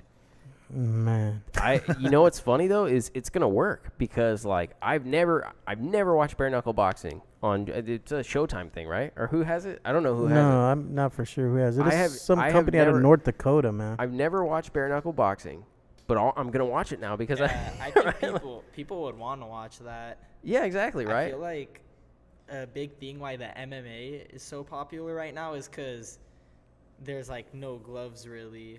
Yeah, I mean the 4 ounce kind 4 ounce of. gloves, Yeah, the yeah. 4 Yeah. ounce like much smaller. thing. Everybody likes knockouts. So Yeah, that's the appeal. Tony was Tony 127 said- years old. Yeah, Steve McCowan said Tony was 127 years old when they fought. Remember when Herschel Walker? Every went to time we UFC? bring up Dude, boxing, Buff guy, man. He was like Oh, 50. He's still whooping ass, Herschel Walker. Malignaggi is the most overrated fighter in the last 25 years. You think so? No, that I boy thought he can was box. talented, dude. Yeah, He can can box, box, bro. Man, he's got a good damn resume. That guy can fight, man. And he's fought a bunch of Hall of Famers. Yeah. He's fought a bunch And, of and what you're probably going to come back with is say that he lost to all of them. Malignaggi was he's- he was undefeated when he went into that Cotto fight, man. Yeah. Malignaggi was And he finished on that with a broken level. jaw. Finished. He did finish. He finished the whole fight with He's his tough. jaw broken, dude. He's a very tough dude. I always say if he had more power, we'd be talking about one of the greatest boxers ever. Because Yeah. he connected. He had a high connect percentage. Yeah, and I think what people might say is that if he had more power, he may not have developed all of the skills that he had, but he was a highly skilled fighter. That's dude. Cynthia's Highly like skilled one of fighter. Cynthia's favorite fighters ever. Poor is dr- Paulie poor- Malignaggi. Poor dresser, horrible stylist, but I agree. He lost to Amal. That I knew you were going to say that as soon as we brought that up. Steve McCowan said he lost to Amal, and he did. He did lose to all. Like he lost to Cotto. He lost to his, Hatton. Flip his box wreck. He lost 8 times, I think. yeah. I'll pull it up. Paulie's box rack is There one it of is. the It's best. already there. There you go. Paulie Malignaggi. Yeah, it's a Hall of Fame list. Who's It is. who? It is. And he did lose to all those fighters, but he also fought them. Like Miguel Cotto lost to a lot of the Hall of Famers and stuff that he fought. But Exactly. he's still a bad dude. You know what I mean? 36 and 8. There you go. Yeah. So I was right. He lost 8 fights. 5 of them were by KO. So let's see. He Dude, lost Zab to Judah, Broner. Baby Bull Diaz, man. He lost to. Let's go Dude, down to the bottom. He lost to Miguel Cotto first. That was his first loss. Yeah, his first loss was to Miguel Cotto. Didn't Kano just beat Linares the other day? Yeah, he did. The first Pablo round. Cesar Cano There you just go. beat- I don't know what I keep doing here. Okay, I'll share it with you guys so we can look at it together. So let's see. So he lost to Baby Bull Diaz beat him, right? Yeah, but then Yeah, he he came back did. and beat Baby Bull. He did, yes. So he lost to Miguel Cotto, lost to Ricky Hatton, lost to Juan Diaz, and then beat Juan Diaz. So he avenged that one. He lost a split decision to Adrian Broner, which was Amir a very Khan. close decision. The Adrian Broner thing could have gone either way. Yeah, I had him beating Broner. That Yeah, he lost to Shawn Porter with like a 3-round vicious knockout. Shawn beat Porter just Zab Judah. demolitioned him. Lost to Danny Garcia, beat Zab Judah, and then lost to Sam Edgington as an old man, basically. fight. Yeah, Why does it say he beat Cotto? it's a different Cotto. Where? Jose. Oh, he that's beat Jose. his brother. He beat his Oh. brother. Jose Miguel Cotto is his brother. I'm like, that's Miguel Cotto, though. Yeah. Steve McCowan says Baby Bull beat him. He did, but he also avenged that loss. He avenged came, his he loss, came yeah. back. He came back and beat him. And you know what you got to say about Paulie? He fought everybody he He could. fought everybody. Everybody. I compare his record to De La Hoya. Oscar fought everybody too. Yeah, I just I just have respect for him. How about that? Yeah, I think he's a skilled boxer, and you have to remember that. I mean, he should be the favorite to fucking win bare-knuckle. Bare-knuckle. Yeah, here's the thing, man. Look I mean, if you throw Mickey Ward, or not Mickey Ward, but Arturo Gotti's ass into the Hall of Fame, Malignaggi's getting right in. Oh, dude, he says he can't beat Easily. anything over a C fighter. He has in 36 fights, in 36 victories, I should say, only 7 knockouts. You know what I mean? Like the dude just didn't have the power to compete with those guys. dude, and to win 36 fights with that little bit of KO power. That's what I mean. You got to have some skill, man. Some goddamn skill. Yeah. So are you saying incredibly skilled. are you saying, Chris, that he won a lot of his fights on punch volume? You guys, I wasn't. Nice and one, you respect it. There you go, coach. Well, no, Damn right. First of all, the respect comes more from the fact that he just fought anybody. Like Paulie would fight anybody, Yeah. dude. Pretty sure they landed one good punch in each round, though. No, but I'm just kidding. it's not an always thing. It's not an always. Oh man, never mind. I'm like talking to the wall here. Talking to the wall. It's just me and Joey here. I don't you know want to what punch you me, guys huh? are doing. What's that? I said you want that one good punch, huh, so you can win this round, huh? You're like, what if I just fucking clearly turn and won hit this- you? I clearly won this debate. Everybody on the chat agreed with me. You guys were all tripping, and Joey's on my side too. How much do you pay these guys on the chat I don't pay 'em. I just besides give 'em mailing free them T-shirts, right? Yeah, I was gonna say I don't pay them. I just send them free T-shirts, and not for nothing. But I gave Joey a T-shirt too, so that's probably why we're all aligned. Oh man, he needed to fight everyone because they needed an easy name on their resume. Well, he beat a lot of must those. not he must not like Malignaggi for some reason. He man. doesn't. He doesn't. I think you're just hating. There's something there between him and Malignaggi. I mean, Let me ask you this, Steve McGowan. Are you gonna watch Bare-knuckle now? That's what I want to know because I'm gonna watch it because I want to see Paulie compete at Bare-knuckle. Yeah. I think Joey's on the same page here. well, it's So, got to open the door for some other fighters to get in there, huh? Yeah, That'd be but- very interesting to see boxers who, wear the 8 ounce, 10 ounce, and then get in their bare knuckle. They should put just tape, hammer, they and they then have dip it in tape? tar and glass. I don't know what they actually do. Blood. Kickboxer. Yeah, was that He's talking about blood sport stuff? kickboxer. Yeah, There you go. where they? I think they wrap their hands. I think they do. Yeah, I think do I see they? they wrap Right. their hands. Okay. Yeah. I don't know. They I'll tape- That have makes to sense. check You a can't video. just go with your bare knuckles, man. That would be crazy. Why not, man? That's madness. You'd I have, don't know. Like, you'd how have- do you? You'd have bones how many- protruding through yeah, the like skin. how many fights could you possibly have like that? Like, I don't know. But Yeah. no, yeah. So I'm definitely gonna watch it, but it doesn't always work. You remember BKB? Yeah. Where like they fought in the circle with no ropes, Yeah. or whatever, and it had the incline, so you had to stay in the circle. Yeah. And then remember those guys got like Gabe Rosado or Mike Gabe Alvarado. Rosado. Jesus Soto Carajas. They was got on Mike there. Alvarado. Yeah, like so they had they brought a bunch of big name boxers over, but it didn't really work. I don't think any of this stuff's gonna work. I mean, chess boxing. No, I'm just, yeah, boxing and now MMA. And MMA is about the only thing that's worked because aside from boxing. I mean, they've tried a lot of other shit. So we'll see. It's a sideshow. Boxing's been around forever. It's Yeah. not going away. Like, It's a sideshow. They're gonna make a little bit of money. Maybe Paulie needs money because I don't think he wasn't getting that McGregor fight. So, but he's got the commentary deal. yeah, well, it's probably not enough money. He's Italian. He's got to buy nice clothes. You know what I saw? Hey, I just have to mention this because I was going through my notes just now. So it looks like just the wrist are wrapped. Oh, you're watching one of. Oh, It's just the wrist. it looks like it's just around tape. Just some yeah. tape. So they literally don't cover their knuckles. No, the knuckles are wide open. So it's there's a little bit of wrap. It looks like maybe around the thumb and then the wrist. You know what, man? I'm actually. I don't know if I'm gonna be able to watch that or not. Are they gonna be able It's a to little bit more brutal than I'm Are used they to. gonna be able to condition their knuckles for that, or is that?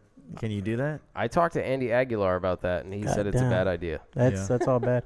A pickle juice and rice, bro. That's the only thing I can think of, man. Pickle juice and rice. When I first started working, right, I was a cook, a line cook, and I would burn the shit out of my hands all the time. So they would have me dip my hands in pickle juice and then just punch rice, and I just got like this mean callus around my knuckles and stuff. Wow. So you don't burn yourself. Or He when just you do does burn anything yourself, anyone tells him to do. Was there background music while you were doing this? Like It was some Salvadorian music, It man. needs to be like Like Karate Kid or he's something. training, right? I'm the best. Yeah. And then you see Stacks just punching rice. That's funny. Oh man, you guys got me to sing on the podcast. That's pretty good, I guess. Oh, what was the last thing? I noticed this and it kind of blew my mind. You have YouTube, Red or whatever, right? Yeah, Cobra Kai all day long. Cobra Kai season 2. Yeah, you know what I saw? Did you guys know Ryan Garcia has a show on YouTube? Yeah, he's I heard the Disney Channel's Isn't it like producing Against the Ropes or something? Well, I don't remember what it was called. Back Here, let on me the see. ropes or on the ropes. There it is. On the That really ropes. like. I thought he was should in. you, should you what's do that both one, of High these School things? Musical or something like that? Should you do both of these things at the same time? Like, here, let me see. It's called YouTube series Boxers High Level Exposure. I'm sorry, I just pulled up the article in the It is LA Times. On the ropes. On bro. the ropes in the LA Times. Brian Garcia YouTube show. 20 minutes an episode? How many episodes are in a season? There's like 3 or something like that? Yeah, episodes might be 20 minutes, but production always takes forever. You know that what I thought was like, doesn't this take a lot of time from boxing? I know that. Like, Joey, do you think you could film a TV show and box at the same time? Like, I mean, I Say don't no. know. he's like, I don't know. Dude, you know, Say no. I'm a Ryan Garcia fan because he's a local product. I think he's good, but if this kid takes his eye off the ball for 1 second, he's gonna get steamrolled, you know. And but from what I hear, you know, he's making good money doing all the brand exposure and all that Sure. kind of stuff. But all that stuff takes away from what got you where you're at, you know. All that stuff's gonna take away from making him the best boxer he can be. So he's got to be careful. I mean, he's got enough social media already. He don't need more. Yeah, I just Fight Rolly, goddammit. I did fight Rolly. I think if Rolly lost, it would like affect Rolly more than if Ryan lost. I think if Ryan lost, it wouldn't like do that much to Because his of the name. popularity that he already He's has. already like popular. Yeah, I he's think super popular guy. Him losing a fight won't like be the end of the world for him. Delta 7303 says, "Hey, what's up?" I think let's Ryan see. would gain a lot of respect though, just because that video's been out of them sparring a lot, and Man, then you he'd be can't able to shut him up. Good you know? point, but you can't compare Ryan Del- Garcia to Manny Pacquiao. Delta 7303. man. I had to I had to tell him good point on this. He said Pacquiao balances And, boxing, basketball, and being a senator, and I think he's like a singer and also acted in the movie. You remember Wah Pac-Man when he when he did- Pac-Man. You remember that, right? He did Wah Pac-Man. He acted in a movie like right in the midst of all. Yeah, this but stuff. Manny started doing that maybe after Exactly. he fought Morales and some of those. Oh guys, yeah, you that was know? later. Like, but, I mean, He the dude wasn't has a do- lot He of wasn't stuff doing going this on. when he was in the Yeah. gutters trying to find some bread to eat, man. He was Yeah. trying to box to live. It's Yeah. like, no, man. But no, that's. I mean, he's right though. He balances a whole lot of stuff. All right, Stephen McCowan jumping off. Thank you. All right, thanks, And he says Steve. great luck to Joey in the future. So Thank you. we'll keep you posted. I'm sure Coach will have updates as Joey goes through Oh and hell yeah. the We future things. definitely will keep you guys updated on the shows as well to let you know how Joey's doing, man. So, thank you, Steve. Delta I'm 7303. joking, by the way. He wanted to clarify that he was joking, although I do think it is a good point. The dude balances a lot of stuff. All right. Oh, I think that's all I got for today. That's it. Yeah, what do you guys got? Anything else? I fly to Texas Tuesday morning. Oh, man. Hey, the snap. closer the fight gets, I've noticed people have been changing their mind on the fight. On the outcome? On Mikey? Yeah, on the outcome. More people are starting to go towards Mikey now. I noticed that too. Like, I noticed people changing their mind, but they're always changing their mind in favor of Mikey. Yeah, exactly. Yeah, like they're always going, oh, no, now I think like Mikey. Spence gonna whip his ass. Yeah. Oh well, you know, Mikey's a pretty good boxer. I think he might actually. I'm do it. still on the Spence train, though, I think. I'm still with Errol. Yeah, I think so Yeah. too. Okay, but, yeah. But actually, I'm starting to wane a little bit too. I'm like, fuck, man, Mikey is pretty You're damn like, all good. these people are jumping ship. Mikey is pretty damn good. What do you think? Are you going to watch the I- pay-per-view? Yeah, I'm gonna watch it. You're going to watch it? Who's Who do you have? what do you think? How do you think the fight's gonna go? I want Mikey Garcia to win. Okay. But, like, it could go either way. Yeah. I think more maybe like a Mikey Garcia decision or Spence by knockout. There you So go. if it I goes don't- the distance, I don't wanna see Mikey him take get it? knocked out though. Like, No. it's hard to that's- picture it, right? Yeah, it's hard, right? Like, I can't see that. It's like Canelo Triple G. If he does get knocked, yeah, I guess if he so. does get knocked out or knocked down, hopefully it's a body shot like B Hop and De La Hoya. That wasn't too bad, to It's not too hard to watch. Yeah, not too hard to watch. But if it's like a Pacquiao type going to sleep, Heartbreaking. Like when Pacquiao does it to someone, or when Pacquiao got knocked out by Juan Manuel Marquez? Yeah, when Juan Manuel just I love that clip. just sent him to somewhere else for a little while. Oh, yeah, he did. Mikey's going to shock the world. Manny Mota jumped on. What's up, Manny Mota? He said Mikey's going to shock the world. We'll see. I have noticed a lot of people changing their minds. I'm sticking with my original pick. Well, I wonder what the with Errol.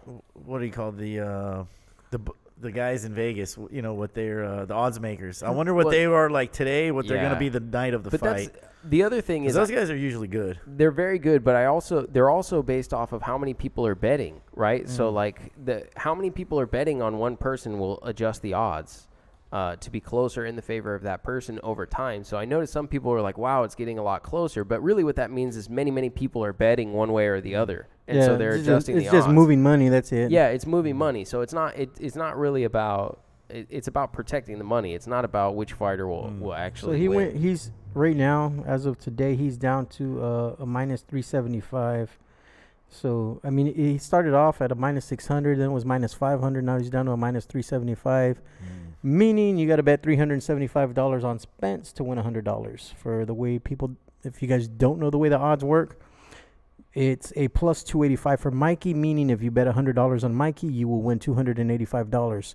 On Earl Spence, he's a minus 375, meaning you have to bet $375 to win the $100 to win $100. That sounds exciting. I'm gonna go bet right now on Mikey. On Mikey? Yeah. On Mikey.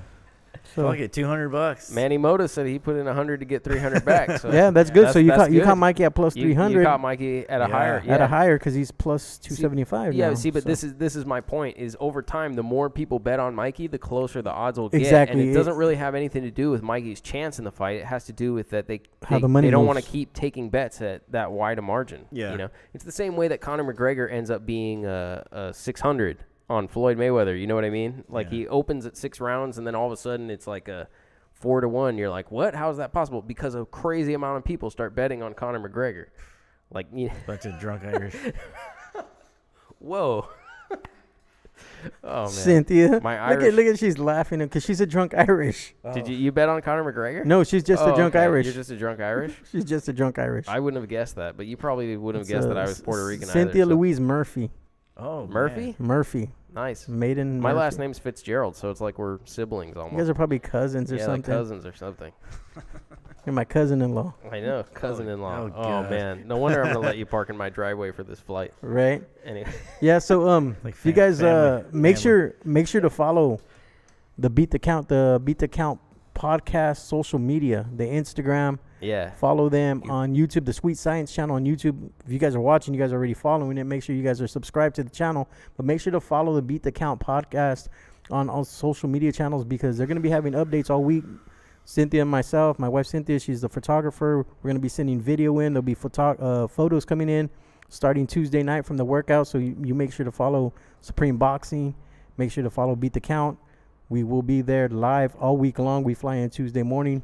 Anything goes down, any type of updates, anything changes on these fights, you will hear it first on Beat the Count and Supreme Boxing. So at Beat the Count on Instagram, at Beat the Count on Facebook. I should probably get a Twitter because it's like what the Twitter's the thing thing to do. Should we follow you anywhere, Joey? Where should we follow you at? You're like, nah, I don't mess with that stuff. No, I mean, like, on Instagram, you can follow me. It's just Joey Abudy, but I don't post anything. Don't worry, he could change that once we give him the nickname. Once Yeah, buddy. once he gets the nickname, we'll put, Yeah, buddy. yeah. Yeah, buddy. Yeah, Booty. buddy. I didn't even like register that. that. That's pretty good. Joey, yeah, buddy. Yeah, buddy, a booty. That's awesome. Hell yeah. Dude, that's sticky. Yeah, buddy, a booty. He's just blowing everybody's eardrums out. That's right. Dude, I can hear the whole crowd just, yeah, buddy. Oh, man. Nice. He walks into the little liquor store on the corner. Hey, buddy, buddy. Yeah, buddy. Delta 7303 said, yeah, buddy. Dude, it's We're going to have to It's start making already T-shirts. sticky. I know we're going to have to make Nice. T-shirts Yeah, that say, yeah, buddy. buddy on it. Oh, yeah. Team, yeah, buddy. Nice. Oh, that's how nicknames come about. There you It go. is how this is kind of how nicknames happen. They just, you know? Yeah, they just buddy. catch fire. Just catch fire like that. Oh, man. Thanks for joining us today. Beat the Count 50th episode. 5-0. Appreciate all you guys on the live chat today. And I'll be back next week where we can talk about what finally happened Yeah. between Michael.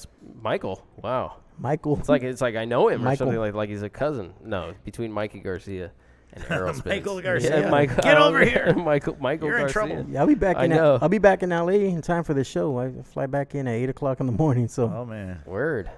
I'm gonna be nice and hungover. Are Nice you, and you're nice. still gonna smell like barbecue when you get over here, Right? right? Exactly. Sure. Oh man. Barbecue sauce is gonna be flowing out of my veins by the time I get back. Probably be about 30 pounds heavier. Oh no, all that work you put into it. You know what I mean? Man, That's right. Texas barbecue's worth it. Probably. I already got pictures of it I found online. I'm already drooling over these damn pictures. Like, I can't wait to get to Texas just to eat barbecue. Fuck the fight. I just want barbecue. Forget the fight, man. Who wants to see Mikey and Errol Spence? We just want barbecue. Just want barbecue. Yeah. Try and fit some in your suitcase so you can bring it to me on the way back. Like that lady that snuck in the tamales. Got popped by. She got popped by customs sneaking in tamales into LAX. Oh my goodness. I'm gonna get caught sneaking in Texas barbecue.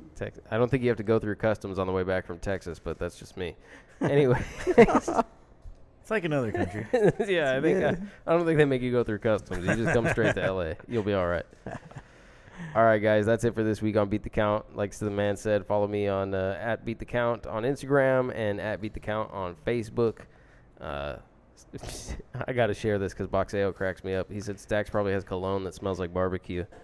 Hey, check this out. There's a story to this, man. Boxeo, I'm gonna keep this going for a second. So, my wife, man, I have this big smoker. I have like $1,000 smoker in my backyard, and That's why they call him Stacks. and 'cause I you can stay afford fucking, $1,000 I stay fucking smoking ribs, tri-tip, everything, man. And my wife And that California stuff. So sometimes I go to bed, right? And right before I go to bed, I'm like, I want to take a shower. And Cynthia's like, my wife, she's like, no, it smells so good. Don't come to bed. Just you need to bottle it up and make a barbecue cologne. Oh hell yeah. I'm like, they have it. It's called liquid smoke, babe. I think I think Boxeo is the same guy who said that you look like you stack cheeseburgers. I used to, dude, back in the days. I used to put Whoppers down like it was nobody's business, man. Shit. Oh man. All right, are we done now? We're done now. All right, guys. I'll see you next week. Peace. See ya. Yeah, buddy. Yeah.